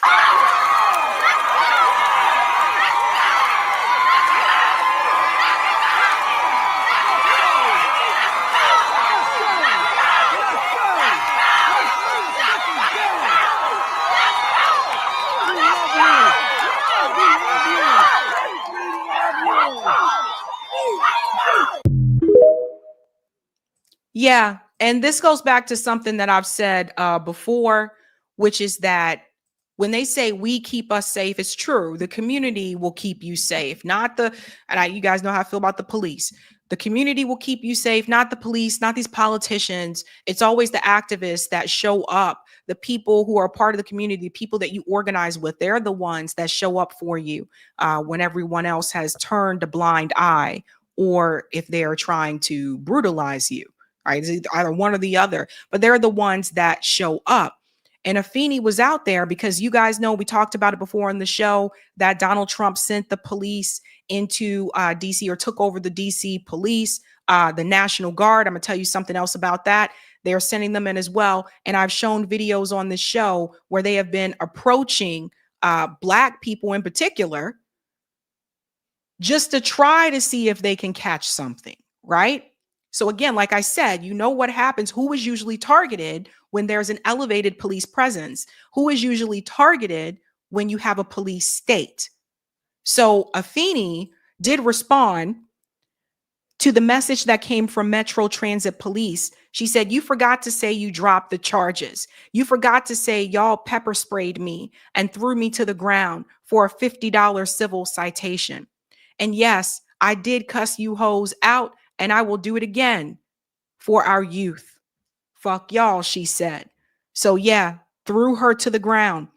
This is it right here. Metro Police last night during fair enforcement at Navy Yard Station, Metro Police stopped a 28-year-old for fraudulent use of Kids Ride Free card, which is intended for DC students ages 5 through 21. Misuse of those fare cards is fare evasion and will not be tolerated. So again, this is something that goes back to capitalism. In my opinion, we want to put all our cards here on the table. Why would someone choose not to pay fare? 9 times out of 10, they don't have the money to pay it. And I think it's important that if you've never been in that situation, you know, you may not understand. But it's obvious that they don't have the money to pay it. Poor, poverty. Why do we have poverty in this country? Why do we have to pay for public transportation in this country is another question that people could ask. And I think that's what it really comes down to, folks. So for the police to brutalize young people because they can't afford to pay the fare, but they need to get on the train, that's a police state. Because I don't see them brutalizing mass shooters. Dylan Roof, cough, cough. I don't see them brutalizing mass shooters. And you can see the rest of it now going on. Further, dozens of Metro Police and federal agents have brutally attacked, detained, and arrested a DoorDash driver in broad daylight outside of Union Station after interrogating him for being afraid. For being afraid.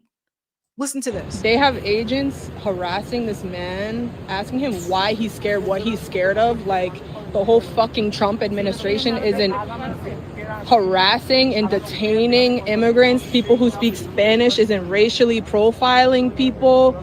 Like, what do you mean? What does he have to be afraid of? That's actually kind of a fucking ridiculous question. Talking about what should he be afraid of when they got dozens of fucking suited up people to detain this single man who can't even fucking speak English, and they're speaking at him. They got guns, they got weapons, they got bulletproof vests, intimidating him in the corner away from his community, acting like he doesn't have anything to be afraid of. Like, it's crazy for him to be afraid right now. Like, he's a criminal. Like, he's in the wrong for being afraid. Like, he has something to be guilty for because he's here and because he's afraid.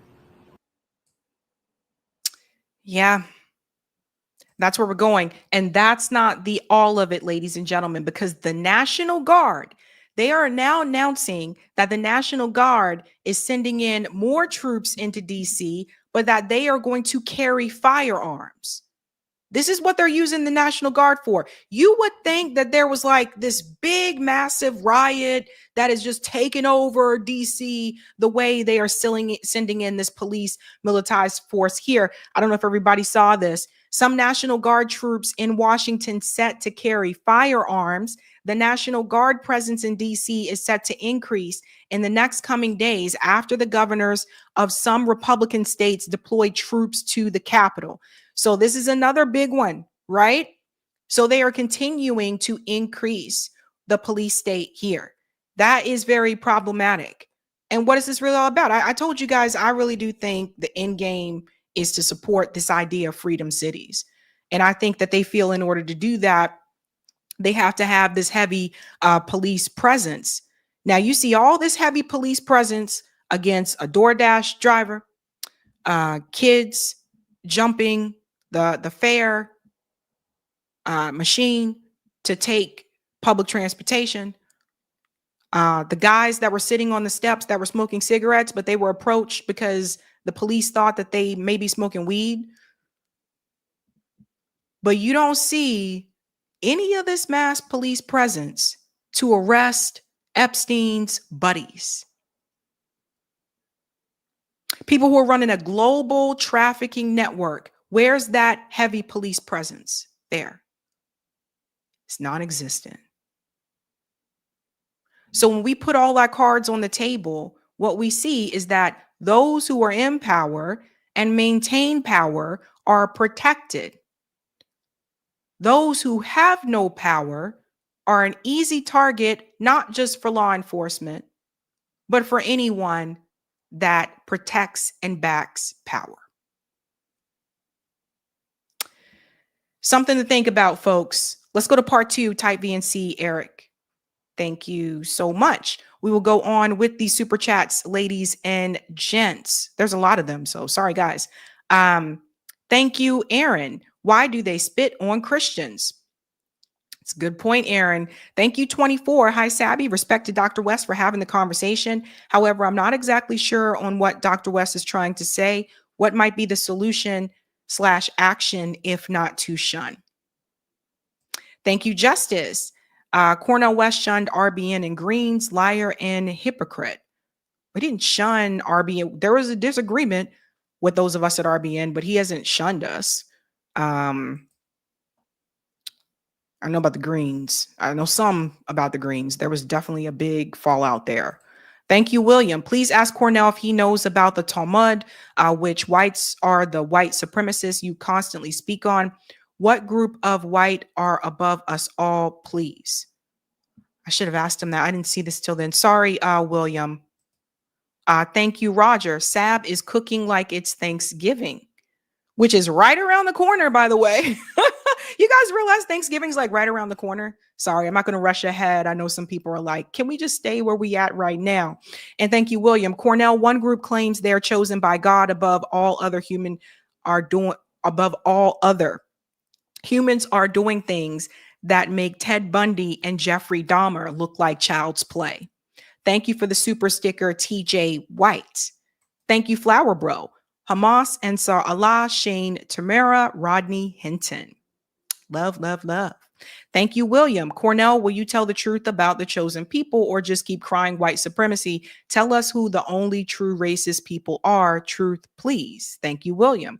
Thank you, Courtney. He wouldn't be talking in this tone. Eric, can we go to part 2 for Type VNC? Thank you. He wouldn't be talking in this tone if the subject were about Trump. And thank you, David. Shunning isn't a strategy, it's setting standards. Interesting. Thank you, Judah. Those who don't denounce genocide are going against scripture. Thank you. All right, Eric, we stopped at the second Judah there, and we're going to go ahead to the next part here. Quick mutual aid announcement, ladies and gentlemen. Aisha, who is one of the volunteers for the Boston Mutual Aid chapter that I'm a part of, she needs your help. I'm going to show this here. Help mother of 2 find a home. She hid the names here, obviously, to respect that privacy there. Long story short, and I'll put the link in the chat, Aisha's landlord decided to sell the building, and they are only giving her till September 30th to find another place to live. I wish there were laws against this. I don't, It frustrates me that this continues to happen. I've seen this happen to multiple people where they've been living in an apartment for however long and the landlord sells the building and now they have to go. And I think she should be given, first of all, she shouldn't have to leave. But two, she should be given more time than just 30 days-ish. Like that's not, you have to come up with 3 months rent. I want to show you a little bit more here about Aisha. So again, Aisha is a mom. Thanks for taking the time to read about my dire circumstances. I was just issued a 45-day notice to vacate from a home my 2 children and I have lived in for the last 5 years. Rent is as high as they are, $1,200 to $1,500 monthly per bedroom, and with the majority of landlords requesting first and last month's rent in addition to a security deposit up front. I will need at least $8,000 to move into a 2-bedroom home. One of my children is on the autism spectrum, and this sudden need for a change of environment has already negatively impacted them. The sooner we can move into a new home and regain stability, the healthier we all will be. I earn just enough to afford a 2-bedroom rental in nearby towns, but I don't have the $8,000 to make the move possible within 45 days. I know times are tough for a lot of people right now. I request help from only those who can help. If you can help, please let me know that, please know that every bit helped. My children and I thank you for your time. Yeah, so I will share this here if you can help out Aisha. Yeah, and it's happened to several people, you guys. Like, it's not just her. I remember a couple years ago, a friend of mine, I think he had about three roommates. Yeah, 3 roommates. And same thing. The landlord sold the building and they all had to move. I mean, it's just ridiculous. And she's right. Here in Massachusetts, you have to come up with 3 months rent. First, last, and security. Unfortunately, that's how it works. And she's not in Boston. She's not in the most expensive part of the state either. And you still see how much the rent can be. So something to think about there. If you guys can help Aisha, I'm sure she would greatly appreciate that. Again, she's a part of the Boston Mutual Aid chapter. Aisha has done a lot with our group. She's helped a lot of people. And speaking of that, thank you guys. Another announcement. We donated over 100 book bags and school supplies in Dorchester, and we thought it was only fitting to play Miss Rachel in the background. Thank you to everyone who donated, you guys. The kids were so happy. Here's some of the pictures here. There's me, Terry, and Tia, volunteers. I think I was making origami. One of the donations there. Miss Rachel's in the background. We put Miss Rachel on for a big whoop whoop. Of course, had to play Miss Rachel for the kids. And then you can see I think this is where we had the food. Yeah, the sandwiches and stuff there. But again, couldn't have done it without you guys. Thank you. Thank you so much. The back to school event is probably one of my favorite mutual aid events to do because school supplies can be expensive. And you guys know how that goes, right? Yeah. Especially those of you that have kids, you know how it goes. All right. We're moving on to our next story. If you haven't done so, ladies and gents, smash that like button. Thank you. If you're new, don't forget to like, sub, and share, just like a Care Bear. And we're moving on to something pretty interesting. Journalist, podcaster, whatever you want to call her, Laura Loomer, who I predict and still believe is a Fed, she is at it again. Now, I don't know if everyone is aware of this, but the U.S. government, they have been allowing Palestinian children who have medical issues, who need treatment, to enter the U.S. to get the medical treatment. Laura Loomer has managed to stop that. Zionist Laura Loomer has managed to stop that. Now, for people who are not aware, the alarm was sounded last year, just how close she was to the Trump administration. I want to give you a flashback of that first before we get into what her crazy ass has done now. Let me show you just how close she was to the Trump administration. Remember this? Former President Trump also defended his association with far-right activist Laura Loomer, who traveled with him as he made multiple stops on Wednesday to mark the 23rd anniversary of the September 11th attacks. Just last year, Loomer posted a video on social media that called the 9/11 attacks an inside job. This week, she posted a racist tweet about Vice President Harris. Some Republicans are condemning her. Let's go back for just a second. I cannot say this enough. Now, this is someone who's supposed to be a journalist, podcaster, etc., right? Here she is with Trump's team. Watch. With him as he made multiple stops on Wednesday to mark the 23rd anniversary. Pause. You see this? So that's Laura Loomer. That's how close she is with the Trump administration. And that is so important when we get to this story, because you guys need to understand like how much power this woman actually has. So again, she was that much, that far, that deep into the Trump administration. They were raising concerns about her back then. Listen. Of the September 11th attacks. Just last year, Loomer posted a video on social media that called the 9/11 attacks an inside job. This week, she posted a racist tweet about Vice President Harris. Some Republicans are condemning her. North Carolina Senator Tom Tillis writing, quote, Laura Loomer is a crazy conspiracy theorist who regularly utters disgusting garbage intended to divide Republicans. Trump allies tell NBC News that there are real concerns about Loomer and Trump's relationship and worry Loomer could cost him votes in key battleground states. During a news conference on Friday, Mr. Trump downplayed his connection to Loomer, but did not disavow her statements. What value do you feel that Laura Loomer brings to you? And has nobody told you about the conspiracy theories that she has promoted? No, I don't know that much about it. No, I don't. I know she's a big fan of the campaign, but I really don't know. What does she bring to you? I would say that, well, she brings a spirit to us that a lot of people have. We have very spirited people. Later, he posted on social media, Laura Loomer doesn't work for the campaign. She's a private citizen and longtime supporter. I disagree with the statements she made, but like the many millions of people who support me, she is tired of watching the radical left, Marxists and fascists violently attack and smear me. Thanks for watching. Stay on. Okay. So just a reminder of just how close she is to the Trump administration. That's important when you see what just happened, right? So Mondevice, shout out to them. They're the first ones I saw that sounded the alarm. The U.S. just froze all visitor visas for Gaza. Laura Loomer is openly calling for the deportation of Palestinians who survived Israel's genocide, many needing medical care after being maimed by U.S.-made bombs. And fascists like her are cheering on ethnic cleansing as a policy. So you see what I mean? She went on to say here, not to sound crass, but can the foreign policy experts please explain to me how importing a bunch of Muslims from Gaza into the U.S., whose kids will be like leeches in welfare, contributes anything positive to our country? You guys see this? Let me come out this way so you can see it a little bit better. That's from Laura Loomer. Now, let me ask you a question, folks. Okay. When the Afrikaners came from South Africa, the white South Africans came from South Africa, what did Laura say?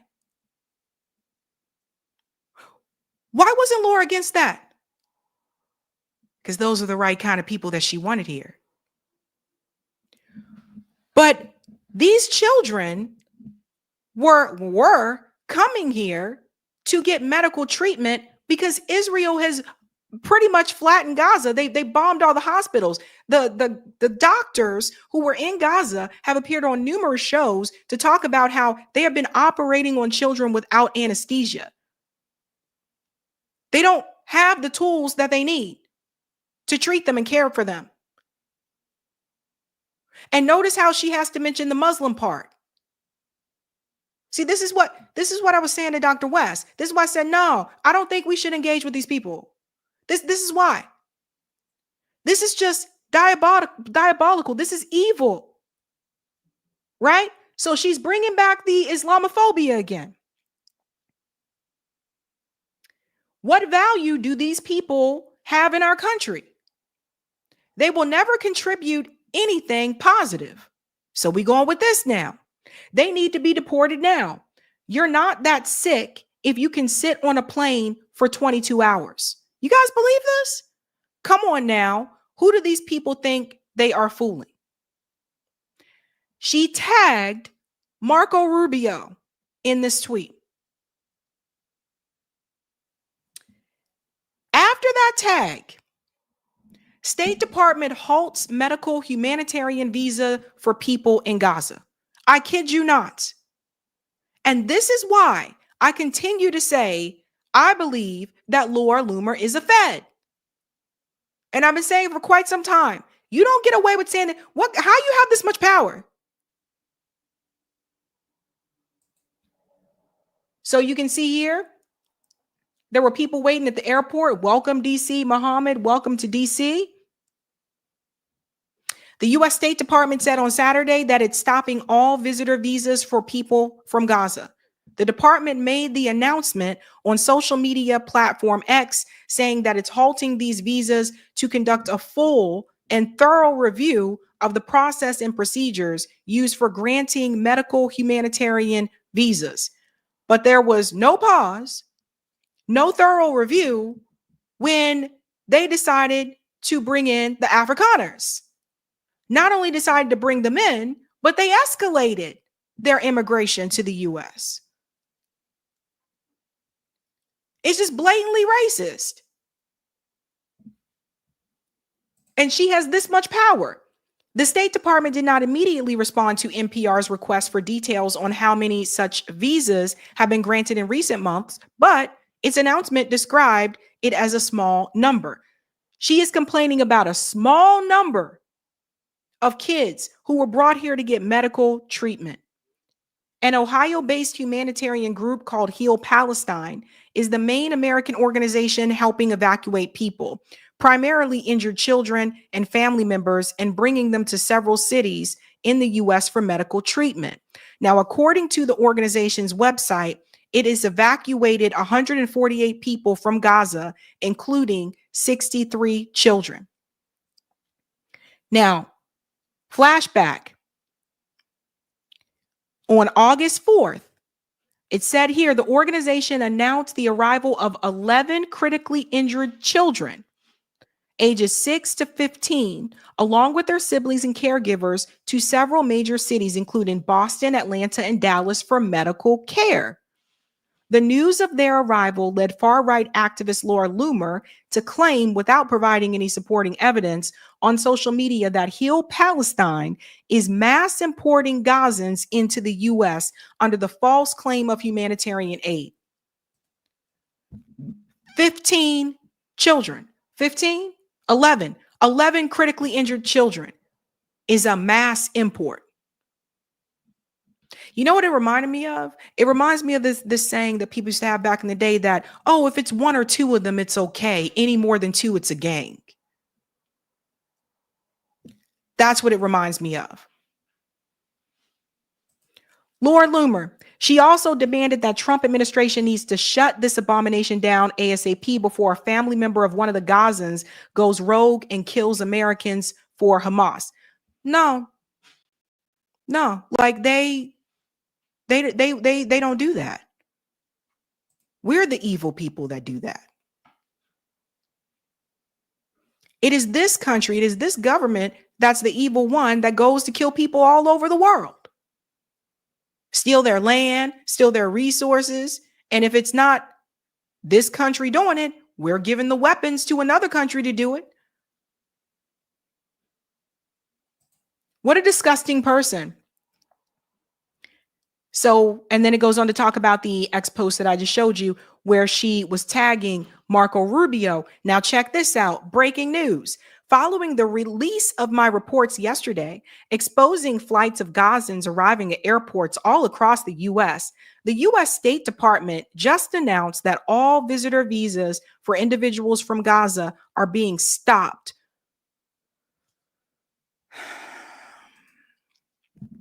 So do you see how she exaggerated that and said it's happening all over the U.S., which was false? But pay attention to how quickly they stopped it after she complained. Laura Loomer isn't the president of the United States. Hell, Laura Loomer's not a billionaire. We know they love to listen to the billionaire interests, but Laura Loomer is a Zionist. She's a racist, genocidal Zionist who advocates for the support of the state of Israel and what Israel has done. She is very Islamophobic. So they just quickly bow down. Let's listen to what she says and let's make sure this doesn't happen. Aren't you guys concerned about that? Aren't you concerned about the fact that a podcaster / journalist, whatever she's supposed to be these days, has that much power with the presidential administration? Hell, she's not even corporate media. She's not on Fox News. She's not on CNN. She's not on MSNBC. Don't you find that concerning? You put all the cards on the table, all the cards. Anchor says she's a plant. I believe so. But we're putting all the cards on the tables, ladies and gents. The fact that everybody should be outraged by this, regardless of what political ideology you have at this point in time. Everyone should be outraged by the fact that a podcaster has that much power that she can contact the Secretary of State and tell him to stop treating those children. That's why I call her a Fed. And this ain't the first time. Then there's another one. If we go further, it says here, she said, while the U.S. State Department conducts a full and thorough review of the process and procedures used to issue a small number of temporary medical humanitarian visas in recent days. So she exposes herself because they say here, small number, but she said it was a mass number of people. You can't be mass and small. Hello? This is fantastic news, she says. Thank you, Secretary Rubio, for your prompt response to the invasion of our country by the NGOs that have been accused of being pro-Hamas. You accused them of being pro-Hamas. Hopefully, all Gazans will be added to President Trump's travel ban. There are doctors in other countries. The U.S. is not the world's hospital. Right. Okay. But you ain't say that about any other group, though. Okay? When the Afrikaners, the white South Africans came here, you say nothing. You're totally fine with that because they're the right color. But she won't say anything about this. You would think that Laura Loomer should be more outraged about this guy. Tom Alexandrovich. Why is this guy important? He's the executive director of Israel's National Cyber Directorate. He was arrested this week in Las Vegas in a child predator ring sting. Shout out to Mel for sharing this. This guy works directly under Netanyahu, so of course he was allowed to go back to Israel. Pause. Tom Alexandrovich was arrested in Nevada under a child predator ring, and he was released and allowed to return right back to Israel. Now, I told you guys before, CBS broke the story a couple of years ago that Israel had become a safe haven for predators. Why isn't Laura Loomer upset about this guy? The kids who came into the country to get medical treatment, who have done nothing to anybody, but you literally got a whole ass predator who was just released from prison and allowed to go back and reside in Israel. Nothing from Laura Loomer about that.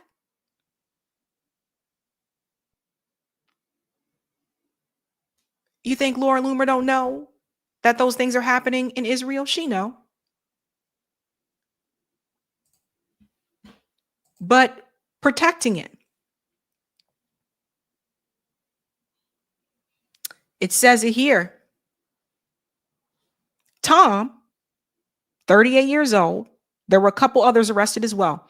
It said that he faced felony charges of luring a child with a computer for a sex act, and were booked in the Henderson Detention Center in Nevada. They released him. This is what I mean about who is in a position of power and going after power. The powerful don't need defending. This is what I was trying to say, Dr. West. We don't need to engage with this. Israel, all of that. No. See how they just get away with stuff? Here's the ads right here. U.S. detains worker from Israel's top cyber defense agency for questioning. There's the article that said he was detained. Where was the outrage from Laura Loomer? Where's the outrage from all the Zionists? Nothing. Because they fine with it.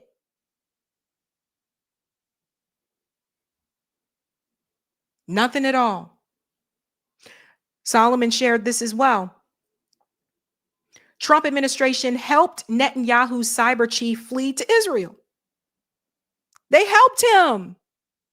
This was after his Las Vegas arrest for child sex crimes. Israel is lying that he was never arrested. THR police confirmed he was charged and arrested. Yeah. Tom was charged. It's on the county website. His next hearing was planned for August 27th.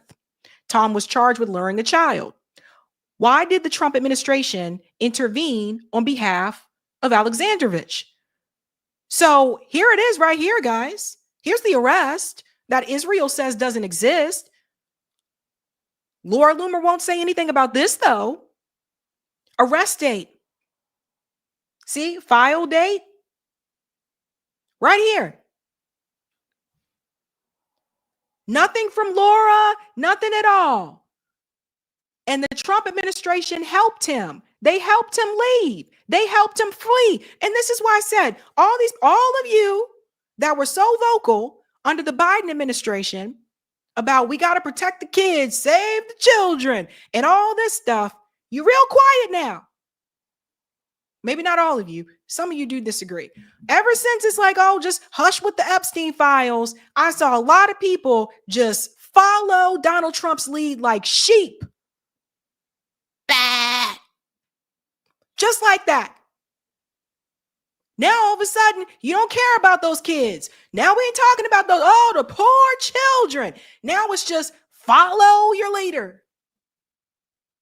And what I want people to do is I want people to wake up. I want people to think. I don't want you to be followers. I don't want people to be followers. I want you to wake up and think. Stop idolizing these politicians who tell you whatever you want to hear just to get elected. And once they're there, they look out for their billionaire buddies, the military industrial complex. They look out for Wall Street. They give a damn about you. They already got their vote. They're in.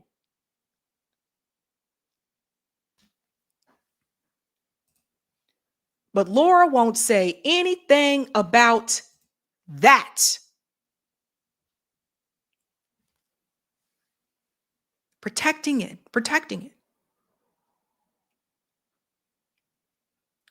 That's why I call Laura Loomer a Fed. I see there's a rift brewing between Marjorie Taylor Greene and Laura Loomer at this point as well. At this point, and I never thought I'd get to this decision, but at this point, when it comes to Israel, Marjorie Taylor Greene is actually on the right side of the issue. Laura's not.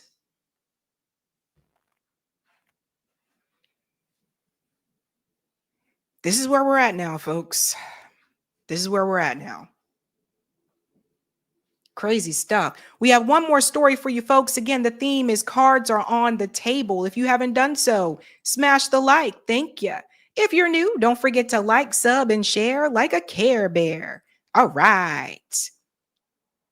This one is a doozy.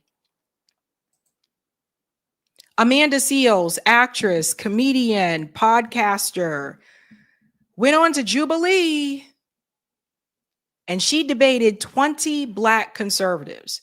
There's one part of this conversation that I want to hone in on. The video dropped today. This is an interesting discussion. Honestly, at one point during this conversation, I asked myself, I'm like, I just feel like these people are actors. And I know, and here's the thing. I have met Black Republicans. I ain't met too many of them, but I have met Black Republicans in real life. And even they don't be this ridiculous. Like when you see the people that are part of this debate and you hear their argument, I'm just like, yeah, I don't know. You guys really do seem like actors. But let's get into it. Amanda Seales debates 20 Black conservatives. This is over the issue of reparations. Oh my God, get some popcorn. If you want to take a sip of wine or something, now would be the time to do that. This will really make you pull your hair out. Let's get into it. All right, reparations, fair, necessary. My question would be, who's going to get it? Why would they get it? And how long are we going to sit here focusing on trying to get reparations? It's been how many years since slavery? 150 years, 1865? Whenever there's a real thing that this country wants to do, they do it. Stop Asian hate. Okay, there's a problem with the Asian hate. Let's draft a bill, sign it, and it's done. Anything that needs to be done is done. With us, it's a carrot they dangle in front of us that they don't really want to do. And it's not going to help. We need education. Oh, it's not going to help. No, it's not. We need education. Getting a check from the government is not going to do that. And we need proper education. A lot of us go to these institutions where we're not really prepared, we're not really focused, and we don't get things that help us in the real world. So if you want to help Black people, a check from the government, from our tax dollars is going to get raised, because let's be clear, everybody in here is Black. We all American. We all got to pay taxes. It'll go to that. So I don't really see how this is going to help us at all. Okay. Pause. First of all, he's already talking about this from the wrong position. First of all, it's a debt that is owed. That is a really important piece that you have to drive home. Because otherwise, people do see that they're like, oh, it was just a handout. No, it's not a handout. It's a debt that is owed. There was 40 acres and a mule that was promised to freed men. He asked, who is going to get it? Freed men and their descendants. Okay. He brought up the Asian hate crime bill. He honestly kind of just been proving my point, which is that the government is more willing to do things for other groups, but they're not willing to do anything for Black Americans. Thank you for proving my point. Ta-da! But Amanda takes a deep breath there.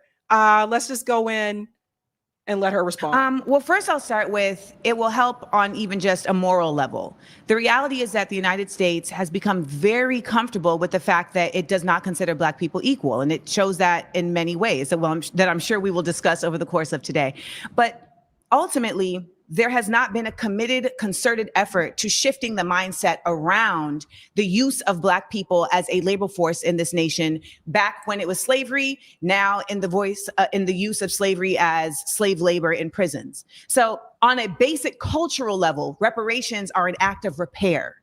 They are an effort to say, our bad, we see you now. We have seen that done with Japanese folks who were put in internment camps. We have seen that done with Jewish folks. We have seen that done even in the case of slave owners who received reparations. When it comes to the use of tax dollars to pay reparations, and this is going to come up a lot today, it's a matter of values, right? For me, my value system circulates around the fact that I think that as a community, we should all be engaged in repair for our community. So I don't think there should be any problem with there being tax dollars spent at repairing consistent efforts that have been made to impede Black people. So the reparations you're talking about are not just related to slavery. There's reparations that have been discussed all over this nation in different communities as it relates to particular massacres, as it relates to redlining and the impediment of Black people to earn wealth by having property. There's been impediments in various ways that can be repaired. And I want to also just add, there's reparations that are considered a cash payment from a government.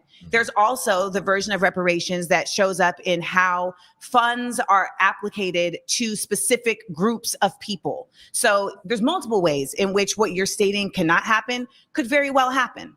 Okay, now as far as the money going towards certain things is going to help us, let's look at Baltimore public schools. They get, I think, the third most money per pupil in the US of A, like $15,000 per student, but yet the majority of the population that comes from that environment can't read. They're illiterate. So Baltimore in the house, ding, ding, ding. Hello, my family is from Baltimore. And for a short period of time, I did go to Baltimore City School. So let me answer this question, okay? The problem that you have with Baltimore City in particular is, again, this goes back to white flight.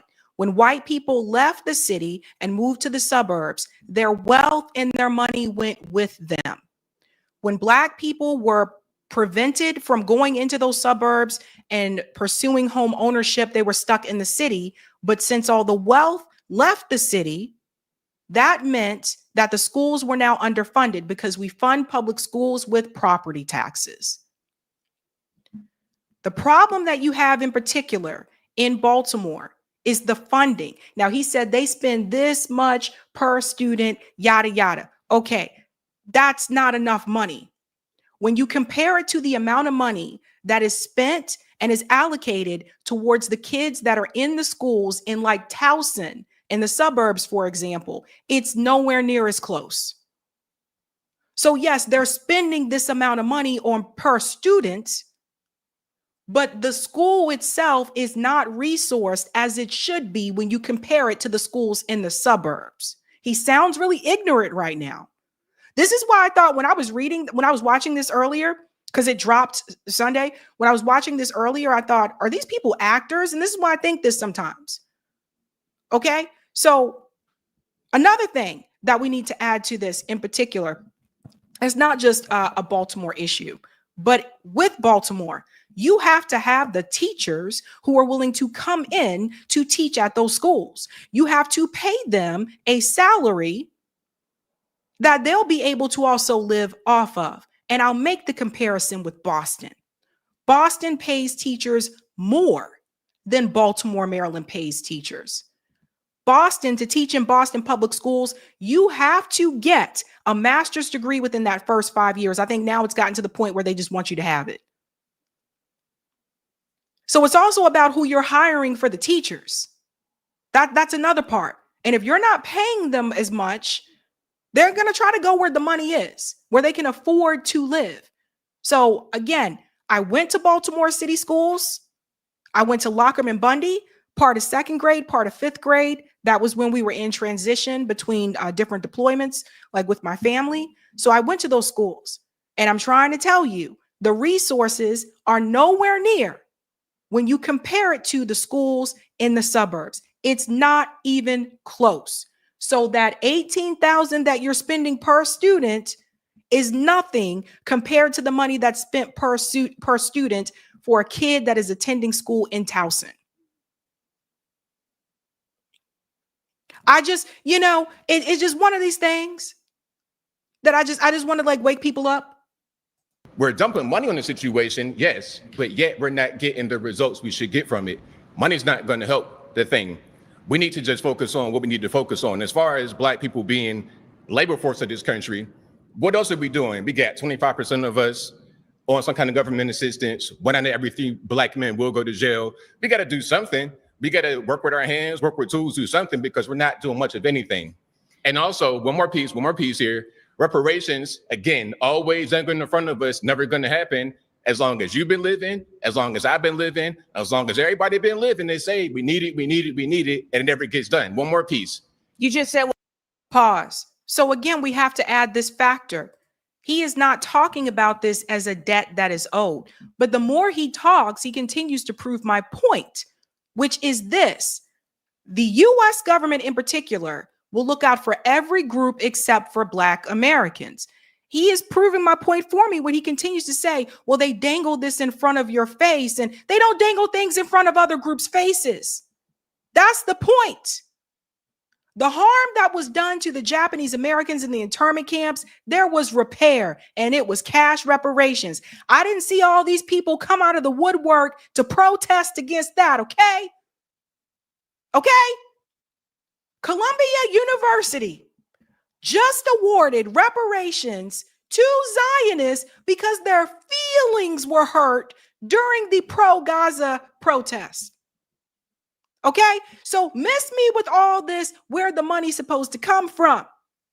Because the money doesn't just come from the US government. The money can also come from these corporations. Columbia just proved that.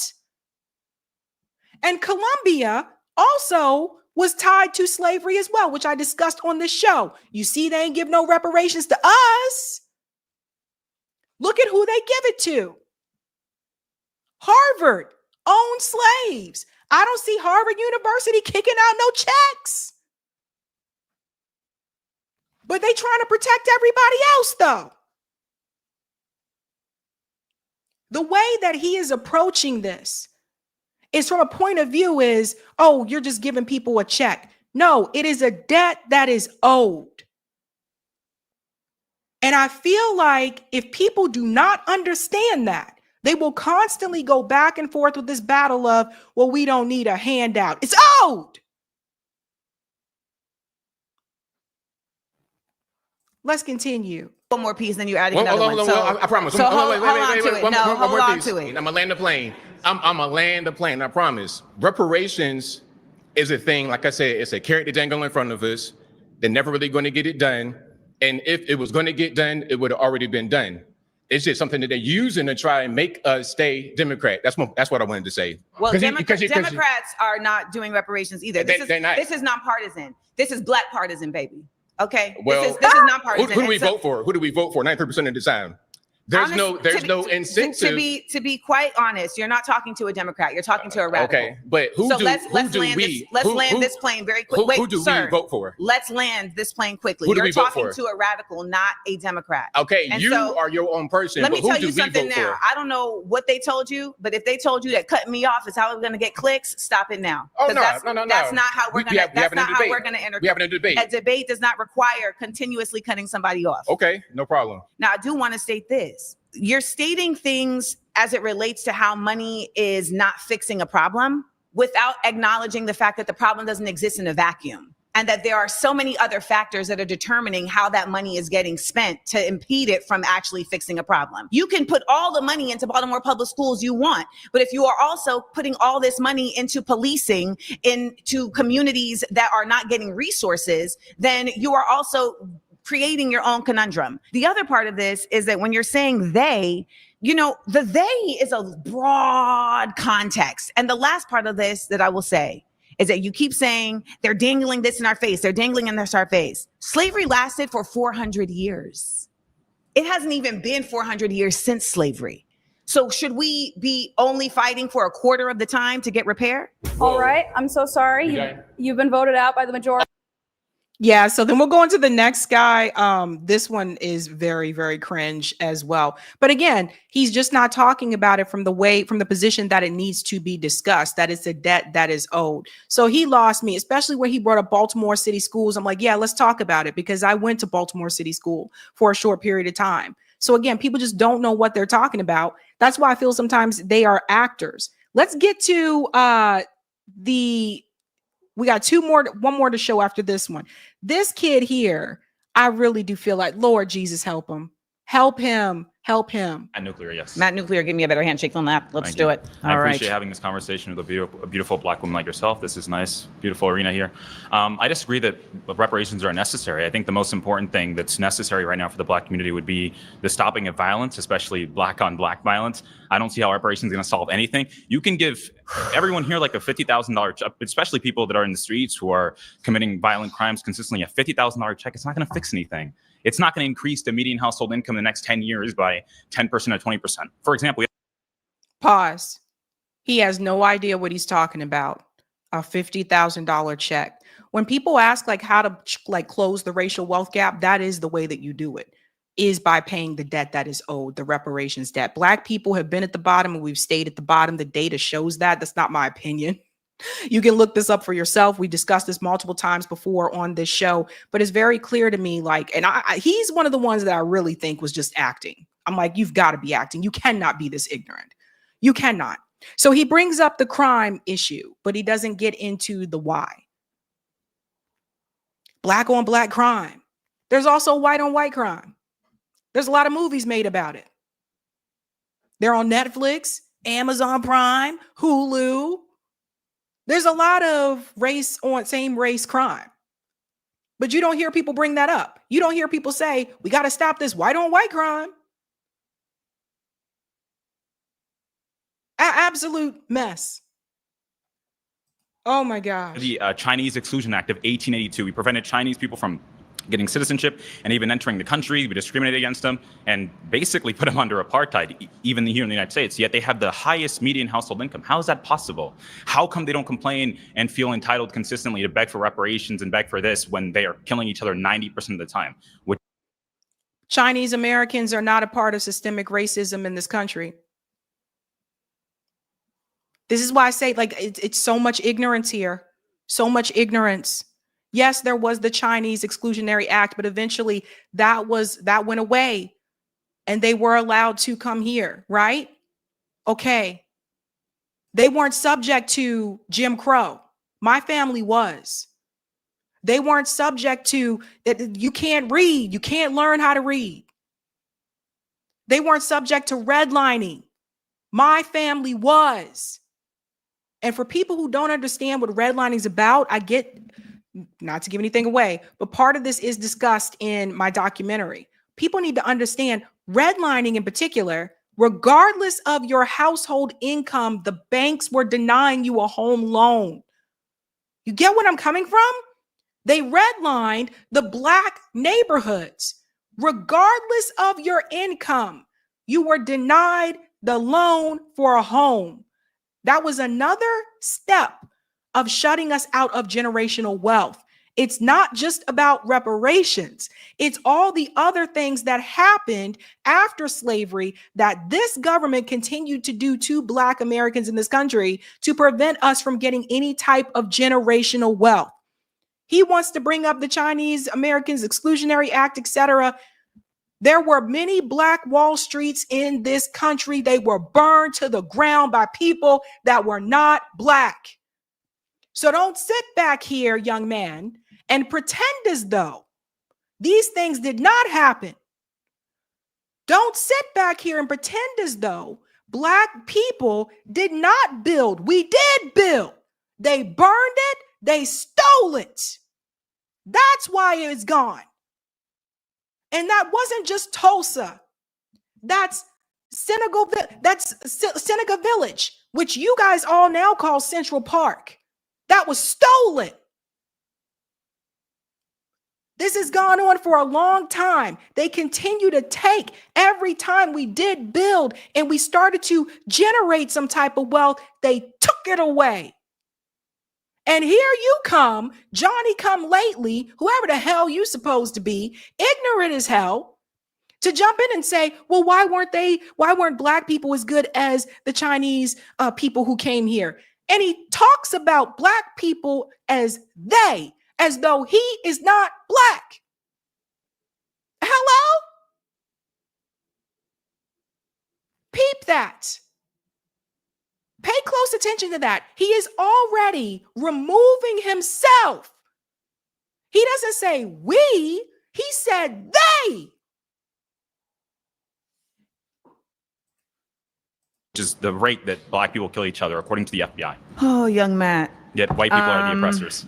I'm not sure where your education came from, but they lied to you. Stats don't lie, though. Statistics lie all the time. So let's start there, particularly when the statistics are coming from the sources that gain from the statistics being shown a different way. So if you're going to start your argument on stats don't lie, you've already lost the argument. They lie all the time. Yeah. One, comparing Chinese people who are immigrants that made a choice to come to the United States and comparing the continued effort of Black people to ground themselves in a nation that continues to make impediments for them to show and live and exist in their true citizenship is a false equivalency. I don't believe that happens at all. What? No one here is in. Are you acting right now? Do you really believe I'm telling the truth. There's no systemic racism that I've experienced here in America. What system is racist? I think the only racism we've actually. This kid has got to be an actor. He's got to be an actor, right? Like he's talking about his own individual experience, but you have experienced systemic racism. Give it time. You young. Let the cops pull you over. Let me know. Let the cops pull you over. Let me know what's up. Because here's the thing, and this is something I think people have to really understand. This is one of those circumstances where regardless of how much education you have, it doesn't matter. If you're Black and you're pulled over by the cops, regardless of how much education you have, and even in some circumstances, regardless of how much money you have, they still can treat you like shit. Your life still may be on the line. Even Stephen A. Smith, commentator at ESPN, also has his own podcast. He had his own brush with this, and he's famous. So this kid has got to be an actor. There's no way. I don't know any Black people in this country that are this ignorant. I just don't. There's no way. Let me know. Seen recently, systemic racism that we've seen is the application of systemic racism against white people. The University of Western Washington, for example, has been trying to segregate dormitories using black-only dormitories because black people feel safer amongst each other, but they're more likely to kill each other than white people are ever to kill them. That's just the truth. You have King Von rapping about killing other black men. Why should I think that the white man is the oppressor when black men are more likely to kill me? Oh my God, this is scary. You need to. If you look at how segregated the US is when it comes to the killings, the murders, it's more likely that it is going to be, and even the numbers, you got to look at the data because they show you all different types of stuff. But America is still very much segregated. Don't let the cities fool you. Don't let, like, if you go to New York as a visitor, don't let that fool you. Okay, you just visited. When you start to live there, then you start to see how these communities can be very much segregated, even in the big cities.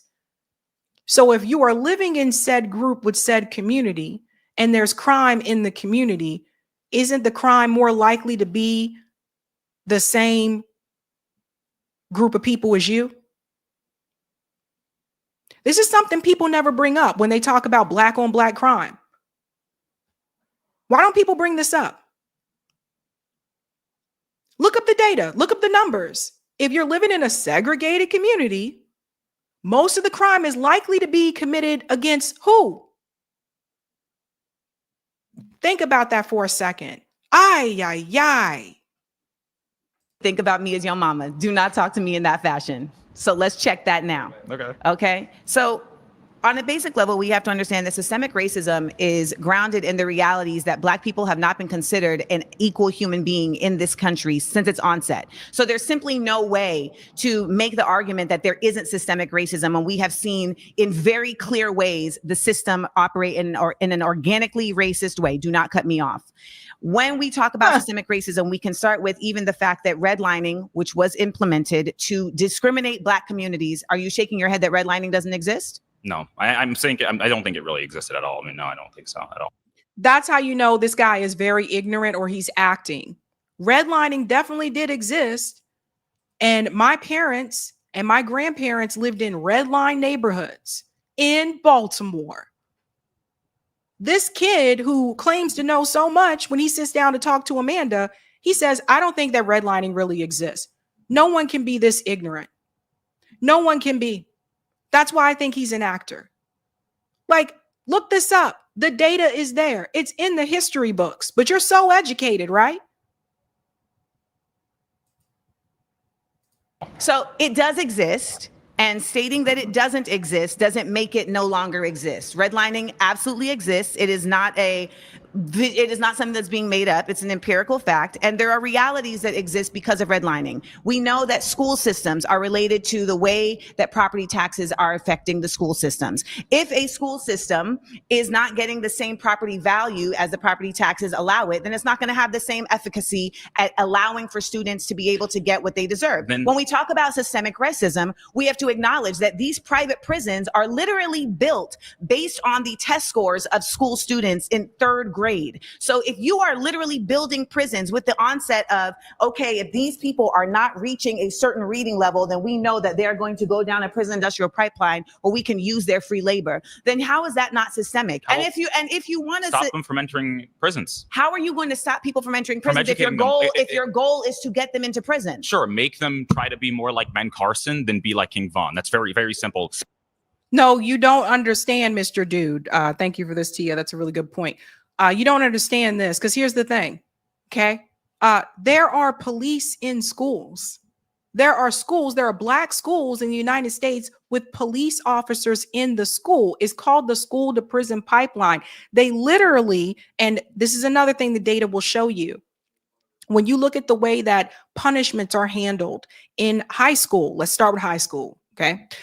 If you look at the way that punishments are handled in high school, black students are more likely to receive harsher punishments. As someone that I've taught in the school system, I am very familiar with that. It is true. It is a thing. You can have a white student and a black student. Usually this happens with the males, do the same thing. And the black student is more likely to receive a harsher punishment. Yes, this does pave the way to the school to prison pipeline. When you have police officers in the schools, that does pave the way to the school to prison pipeline. This kid it sounds like to me, he might be from a more upper class family, and he is not in those spaces. So he is taking his own personal experience and saying, well, why can't all Black people just, do what I do and da da da da. So he's not in the community. He's not in the know. And then there's another thing I want to mention. Don't forget about the 17-year-old rule. When the U.S. decided, there were multiple states that decided to start prosecuting 17-year-old Black boys as grown men. That's what Hillary Clinton termed super predators. Remember that? So he says, well, then don't go into the system. It has all been designed in a way. Let me be very clear here. Amanda, hold on. Let me be very clear here. People got to understand this. When Africans were brought to this country to be slaves, they were brought here just to be that and only that. They were brought here as property. They were not brought here to be people. They were not brought here to be citizens. They were not brought here to have rights. Start with that, and then let's go from there. Because once you understand that when Africans were brought here, they were not brought here to be human, treated as human. They were not brought here to be citizens. They were only brought here to be property and to be slaves and to do free work. Then all of these questions are answered for you. If the only sole purpose for you being brought here was for free labor, and you are property and that is it, everything after you are freed is going to be set up in such a way that is not going to benefit you. Why would they set up a system to benefit a group of people that were brought here to do free labor? There was never a part of the plan. That was never a part of the plan for Africans who were brought here to be integrated into society. That was never a part of the plan. So when the slaves were freed, then all the white people sitting around like, well, what do we do with them now? They didn't want to give them jobs. They didn't want to. So you really think, to this guy who is sitting here, you really believe that there's no systemic racism in a country where we were brought here based on race, capitalism, and labor? And you tend to think that the same entity who brought you here for that was going to set up a fair and equal just system when they didn't even consider you to be a person?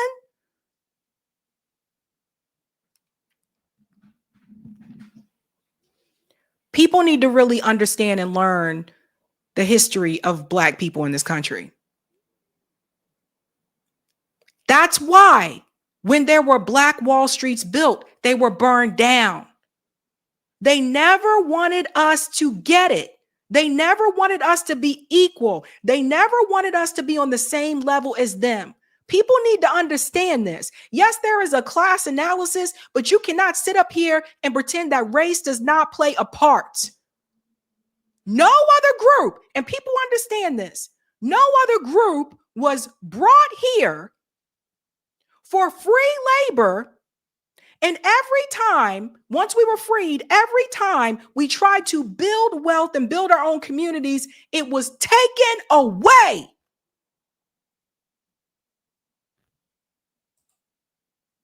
So how does King Von happen? How does King Von happen? King Von reparations. Hold on, actually, no, let me land the plane. Yeah. We're talking about reparations, and what you're doing is actually just trying to get this conversation off the facts. And the fact is, reparations are just and necessary because on a basic level, Black people built this country and the country continues to thrive off of the labor that Black people put into this country. And it would behoove you, young man, to really understand the way that your ancestors put blood, sweat, and tears into this nation that is still living off of those blood, sweat, and tears. And let me also add, there are reparations and then there is remunerations. Do you know the difference? Yes, but can I finish one No, point that I wanted to answer the say? question. Ben Carson's cousins were killed at a very young. I'm so sorry. You've been voted out by the majority. Okay. Please return to your seat. They keep bringing up Ben Carson. Ben Carson was on welfare. He tried to lie about that at one point and say that wasn't the case. No, do your own research. At one point in time, Ben Carson's mom was on welfare. So all the Black conservatives who continue to bring up Ben Carson as an example, he didn't worry about those things. He didn't take any handouts. Yeah, he did take handouts. Stop. Let's get to the guy who blames the Black men in the home who has a problem with Black culture. This is another one. This is wild. Hard work. We believe in going to work and working for what you got, not asking for handouts from people who never had slaves. Some of the people that you're asking for money from never had slaves. And let's talk about the fact there were also Black people that had slaves. So if you want to talk about that, how is that fair? If I'm a white person and my family fall on the side of the Union, why should I have to pay for slaves when this whole country was never all racist? Some of the founding fathers were abolitionists, and they hated slavery, and they actually put. Pause. You never see people ask this question when it comes to the Japanese Americans who were paid reparations, cash reparations. They don't bring this up. They don't bring up, why didn't all these people have to pay? Why they got to pay for this and they didn't do that? They don't bring it up. Don't bring it up. No. When Germany paid reparations, did they sit back and say, oh, well, we can only do from the people who had the No. And another part that is not brought up is the corporations. Everybody keeps talking about taxes. Hell, you you put in money for these wars. You got a problem with that? I don't hear you being vocal about that. You pay taxes for a lot of things that you probably don't even use, but you pay it. But you never hear this argument when it comes to the other groups that did receive the repair. And then there's the corporations. Some of these corporations need to pay up. The same way Columbia University can just give reparations to the Zionists that they just decided to give it to, same way they can give reparations to freedmen. Harvard University, you own slaves. Your check is long overdue. Long overdue. Johnson & Johnson, you need to work on this as well. Wells Fargo should have paid reparations a long time ago. Look it up. Look it up. So he's here to say, well, I don't think the taxpayers should pay for it and da-da-da-da. He's arguing against it from a political perspective because he's, conservative, he's Republican. So he's against like the high taxes, right? That's where a lot of this comes from. Instead of looking at the debt that is owed. And this is why Black people in this particular country, this is why we don't really come together as a group and as a block. And you see other groups do this. This is part of the reason why. Because I really do believe the red-blue game is just one of the things that does divide us and stop us from getting what is owed. But at the end of the day, if you're so busy focusing on my party says this, my party says that, well, if it's against your party principles to increase taxes or to pay reparations, you're ultimately going to be against it because your party is against it. This goes back to what friend of the show, Roger Meadows, says about ending all parties, abolish all parties, because it keeps people in this mindset. So because you are in this partisan divide, you are advocating against what is owed to your people because your political party says so. And don't get it twisted, the Democrats don't really want this either. Democrats' idea of reparations is let's implement some programs. Wild stuff. Wait till he gets to the black culture part. Things in the Declaration of Independence and things too, because they believe that there'll be a future where there would be a black president one day, or that there would be people in leadership that were black. There was people in the North who helped with the Underground Railroad and fought with the Union. So why is that fair for people who never had slaves, who fought against slavery, to have to pay for people that had slaves? One, from my understanding, you are more interested in preserving the fairness of those who didn't have slaves than the fairness of those who are the descendants of slaves. That is priority to you than finding a fair way to accommodate those who have been the descendant of slaves. Well, our ancestors wasn't asking for handouts. They were asking for equal opportunity. And we have equal opportunity in this country. We had a black president, just in case you didn't know. Actually, let me just come up here for a second, because this is something a lot of people get wrong. Yeah, our ancestors were advocating for reparations. A lot of people don't realize this, but even during the civil rights movement, one of the things that Dr. King was asking for, along with desegregation and along with implementing more unions and defending, unionization, was a reparations and the check that was owed. See, everybody want to be like, well, our ancestors weren't advocating for, They want to leave this part out. We had a black president. Why does everybody bring this up as an example? So what? Yeah, you had a black president. So what? What did he do for black people? What does that have to do with the debt that is owed? People like to intertwine these. They like to mix these things together instead of just focusing on the message at hand. 1 minute you're talking about a debt that's owed, which is why I wish Amanda would have brought it back to that. Just keep it on a debt that's owed. I wish she would have mentioned that, because now people sit down and they bringing up all this other stuff that has nothing to do with the debt that is owed. But you had a black president. We had a black president and we had a black vice president. I mean, I think she was black. They said she was black. I don't know. So we had a black president, and you know who voted for that black man?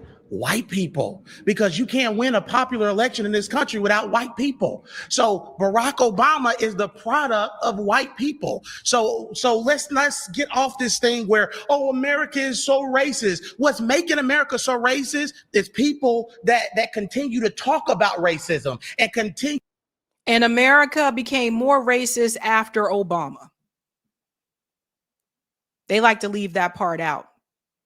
Yeah. There were, he was like, oh, a lot of white people voted for Obama in 2008. Yeah, but let's keep it real. A lot of black people voted for Obama in 2008. 2008, Barack Obama received 98% of the black vote.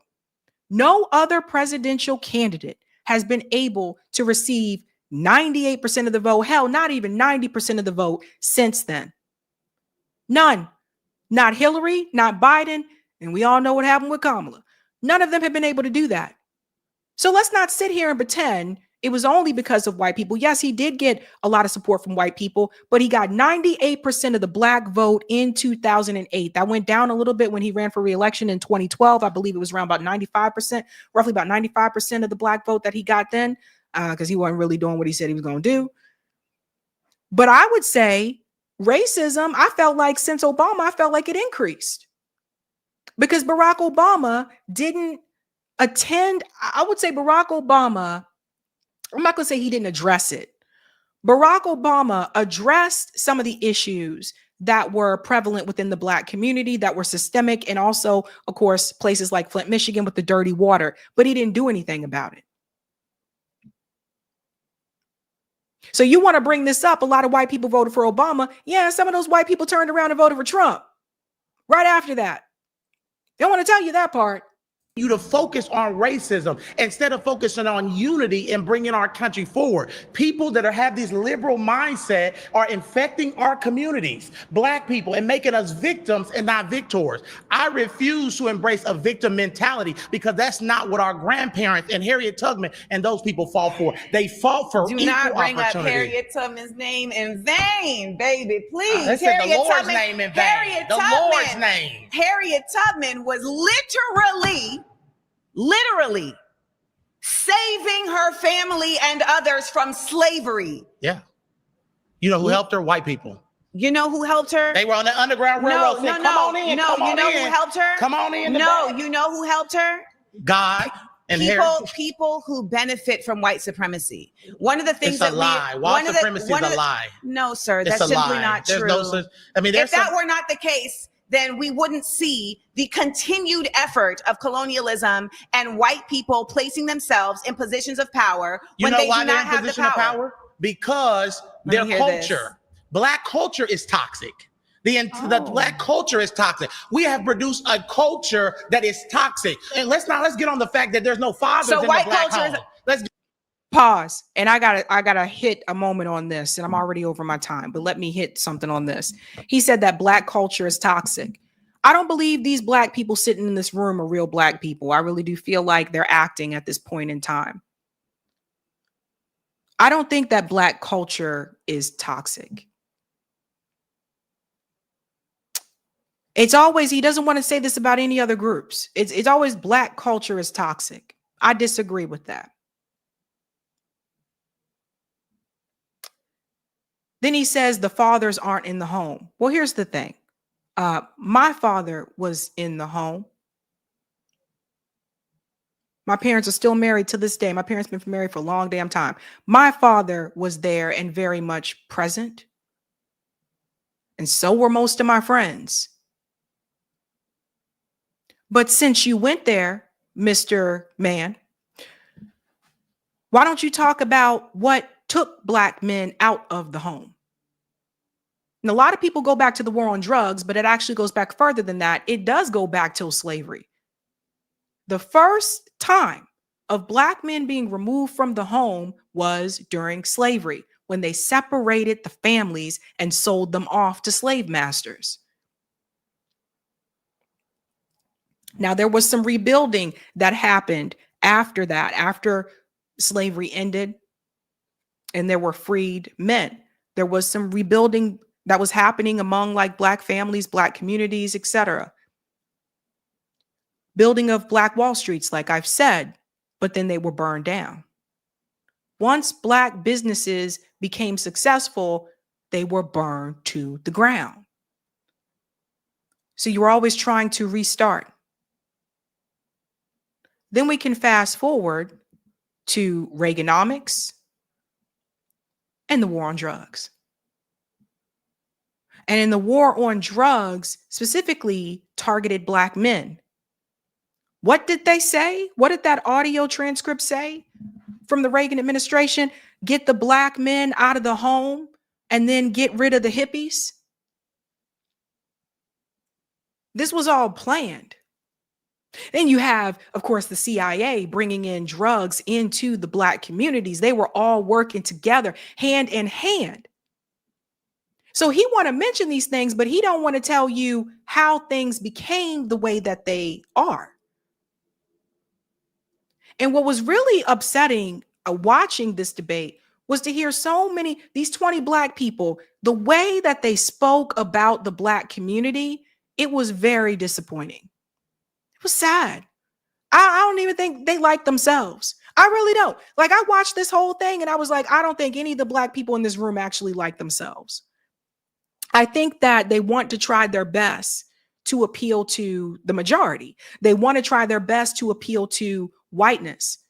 And in efforts of doing that, and sometimes you will end up putting your own people down as though you're not one of them. Let me be very clear. Just because there are individual Black people that have succeeded and are doing well, when you look at us as a community, the numbers show that is not the case.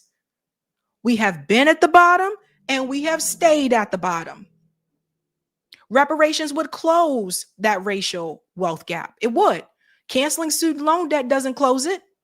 And as Dr. Darity pointed out in his book, baby bonds doesn't close it. The one thing that does is paying that debt that is owed. But nothing bothers me more than to see Black people just trash the Black community in such a way as though they're not a part of it. And that to me is disgusting. It's absolutely disgusting. So the Black father was taken out of the home. But we also need to push back on this BS myth as well, too. Because here's the thing. There are, especially nowadays, you can look at a lot of these celebrities and you see they not married, but they got babies. I don't hear nobody saying nothing about that. Nowadays, you also see white women with babies, but they not married. Times have changed, but I will not sit here and allow him or anybody else bring across this narrative to make it seem like when you say, oh, there's no Black fathers in the home. No, there are a lot of us who grew up with our father. There are a lot of us that grew up with our dads. And he is coming onto the show. I know he's a conservative, but he is basically spreading a white trope. And that's the part that is so disappointing.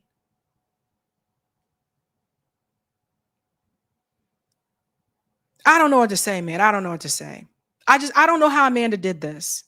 I really don't. If you have time, you can watch the whole thing. I just really don't know how she got through this, because I was like, this is absolutely disturbing to me. But I just want to say that I think that I'll never sit up there and let people put my community down like that, man. They'll never sit up there and let nobody. I don't give a damn. I don't care. Whatever's happening in your community, in the neighborhood or whatever, you don't see other groups do this. You don't see white people get on these platforms and do this about other white people or the white community. You don't see Latinos do this about the Latino community. No, it's always got to be, you see what I mean? I think Amanda did a pretty good job. Only thing I will add is I wish she would have framed it as it's a debt that's owed. And I think sometimes in debates, people forget to say that part. But other than that, if you haven't seen the full thing, check it out. All right, ladies and gents, I am past my time. Eric, Eric's gonna come on and read the rest of the super chats, you guys. I'm sorry, because I'm past my time on a Sunday and I do have a hard stop. But thank you guys so much for your support. I really do appreciate you. And I guess I'll be headed to New Jersey this weekend. I'll see you there, Eric. All right. All right. Yes. Well, Eric T. Reddy are coming from the background to the foreground to close things out, read some chats and whatnot. Before that, I do want to highlight this coming Saturday. Now it is August 23rd is going to be the at Icarus Fest. They're having a gray zone day. So do check that out and join us there and hang out with us there if you can. There'll be a comedy show in the evening with Jimmy Dore, Max Blumenthal, and Aaron will be kind of leading it. And they got a big cast that includes Sabs. They're going to have panels. And I do believe we will be live streaming it on the Gray Zone channel. So watch out for that on Saturday. But yeah, you can check that out at IcarusFest.com. Meanwhile, here on the Sabby Show, we got some chats. They've built up over the last few stories. So let's see what we got in the queue. Thanks for this one, William Ellick, who says, keep him on for super chats. I think he meant Cornel probably, because yeah, this goes back a ways. And David Giltonen, hey David, friend of the show, says, disband NATO for Ukrainian land. Thanks for that. Thanks for this one, Mrs. Richie Blackmore, who says, Ukrainian war has been plotted as strategic key to conquer balkanize Russia by crippling its ports for decades. It's in declassified CIA Cold War docs. They didn't anticipate China when they planned it.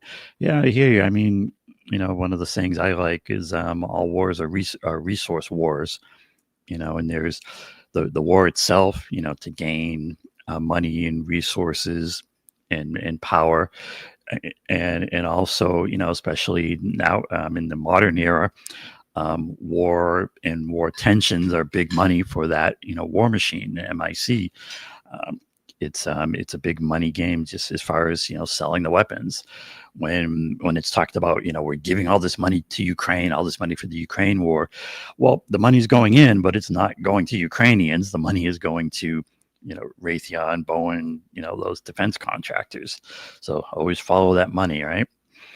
Thanks for this one, William, who says Trump wants dying to stop unless you're in Gaza.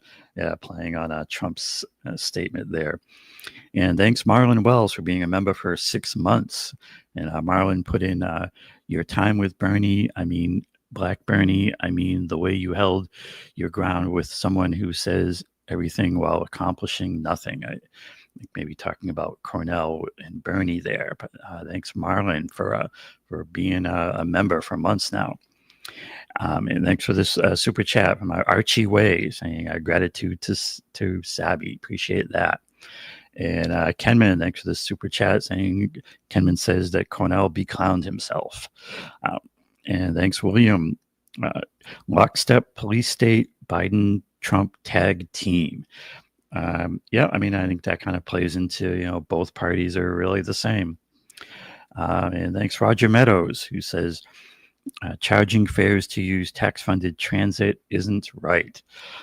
Yeah, I mean, I think, in our kind of world that we should be demanding that we can be painting the picture of the better world, free mass transit, it's just one of those things we should be demanding and making a thing. And thanks, Roger, also for this one, saying not Fed agent Sabby, but Mossad. And thanks, Marvin, who says Mark Blevin, Ben Shapiro will be escorting Trump next. And thanks, Marlon. October 7th is 9/11 all over again. They are holding their own people hostage one way or another. We are all being manipulated by propaganda. Yeah, the propaganda narrative is key. And thanks, William, for this super chat, who says, FYI, great job, Sabs. Thanks for being a real one. And thank you, William. And Kenman, thanks for the super chat. He said, Sabby, great sheep sound. And thanks, Roger. He says, we should have checked if these cons are freedmen. And thanks, Perseverance Chameleon, for this super chat. Reparations will only be given if Black Americans have leverage. Get leverage. And thanks, William. The Jays currently receive reparations. Explain. And thanks, Michael, who says, I didn't know I needed a Sabby Jubilee until now. And thanks, New York Varsity Sports. And he says, money will help. It will help with going back to school, starting a business, moving to a new place. Trust me, this helps. I think talking about reparations being cash reparations. And thanks for the super chat. Amana. Forgive me if I'm mispronouncing there. Who writes, ADOS just released the ADOS reparations framework. Yeah, I mean, if people really, sometimes people talk about reparations and they talk and act like they don't know what it means or what it's about. And the information's out there. I mean, these things have been talked about and studied. There's plenty of plans and frameworks. And of course, Dr. Sandy Darity, we always reference, and his book, From Here to Equality. There's a really good Sabby Sabs show from a while back with Dr. Darity. And anyways, I recommend people, if you look on Sabby's channel for this Dr. Darity Reparations, I highly recommend that episode. Thanks, Leroy, being a member for 47 months, been there a while. He said Harvard fired the professor in charge of the slave study because he found too many slaves that they had owned. Yes, heard about that one. And thanks, Justin, for this super chat. Justin says, please attend an Our Revolution Defund Palantir protest this Saturday, 8/23. We'll be looking out for that. And thanks for this one as well, New York Varsity Sports. Let this swirl in our heads, Sabby. Descendants of slave owners got reparations. Yep. And thanks for this very generous super chat, Dana Mitchell. And Dana says, Sabby, I love it when you go hood. Appreciate that, Dana. And Marlon, thanks for this one. None of them have mentioned the system put in place to keep us down, and it's still affecting us today. And thanks, Roger Meadows. He says that young man, probably not FBA, is why he says they. And thanks, Marlon, for the super chat. Ask him if he knows Tyreek Hill of the Miami Dolphins. And thanks for the super chat, Super Seamster Sewing Show, who says, damn, Sabs, teach Cornwall Truth, Bakersfield, California. And thanks for this one, Better You. Dr. King got popped not too long after saying we coming to get our check. With Obama, I think it's important to note that he's of African descent, not freedmen. And thanks also for this one. Also important to note that he was raised with his white family, who he himself said had some racist views. Wonder if that explains all the finger wagging. And we're getting down to our last few here. Thanks for this one, Marlon. If we had a black president, reparations would have happened in one of two terms. Besides, Obama was the reason Trump became president. And thanks for the super chat from a Super Seamster Sewing Show. He says, I love you, Sab. Teach Cornball Truth, Bakersfield. And thank you. And I just got to wiggle some windows around here. I think we got one out on the rock fins that I can bring right up. Just let me hit a few buttons. Here we go. There it is. And thanks for this tip comment on Rockfin from Roger Meadows. Roger Meadows says, proud GOPers should, before reparations, proud GOP, excuse me. All right, I'll try this again, Roger, all right? Proud GOPers should, before reparations, since they are the ones who promised but never delivered reparations, the radical Republicans they were called, going back to Lincoln's time. Obama is not freedmen.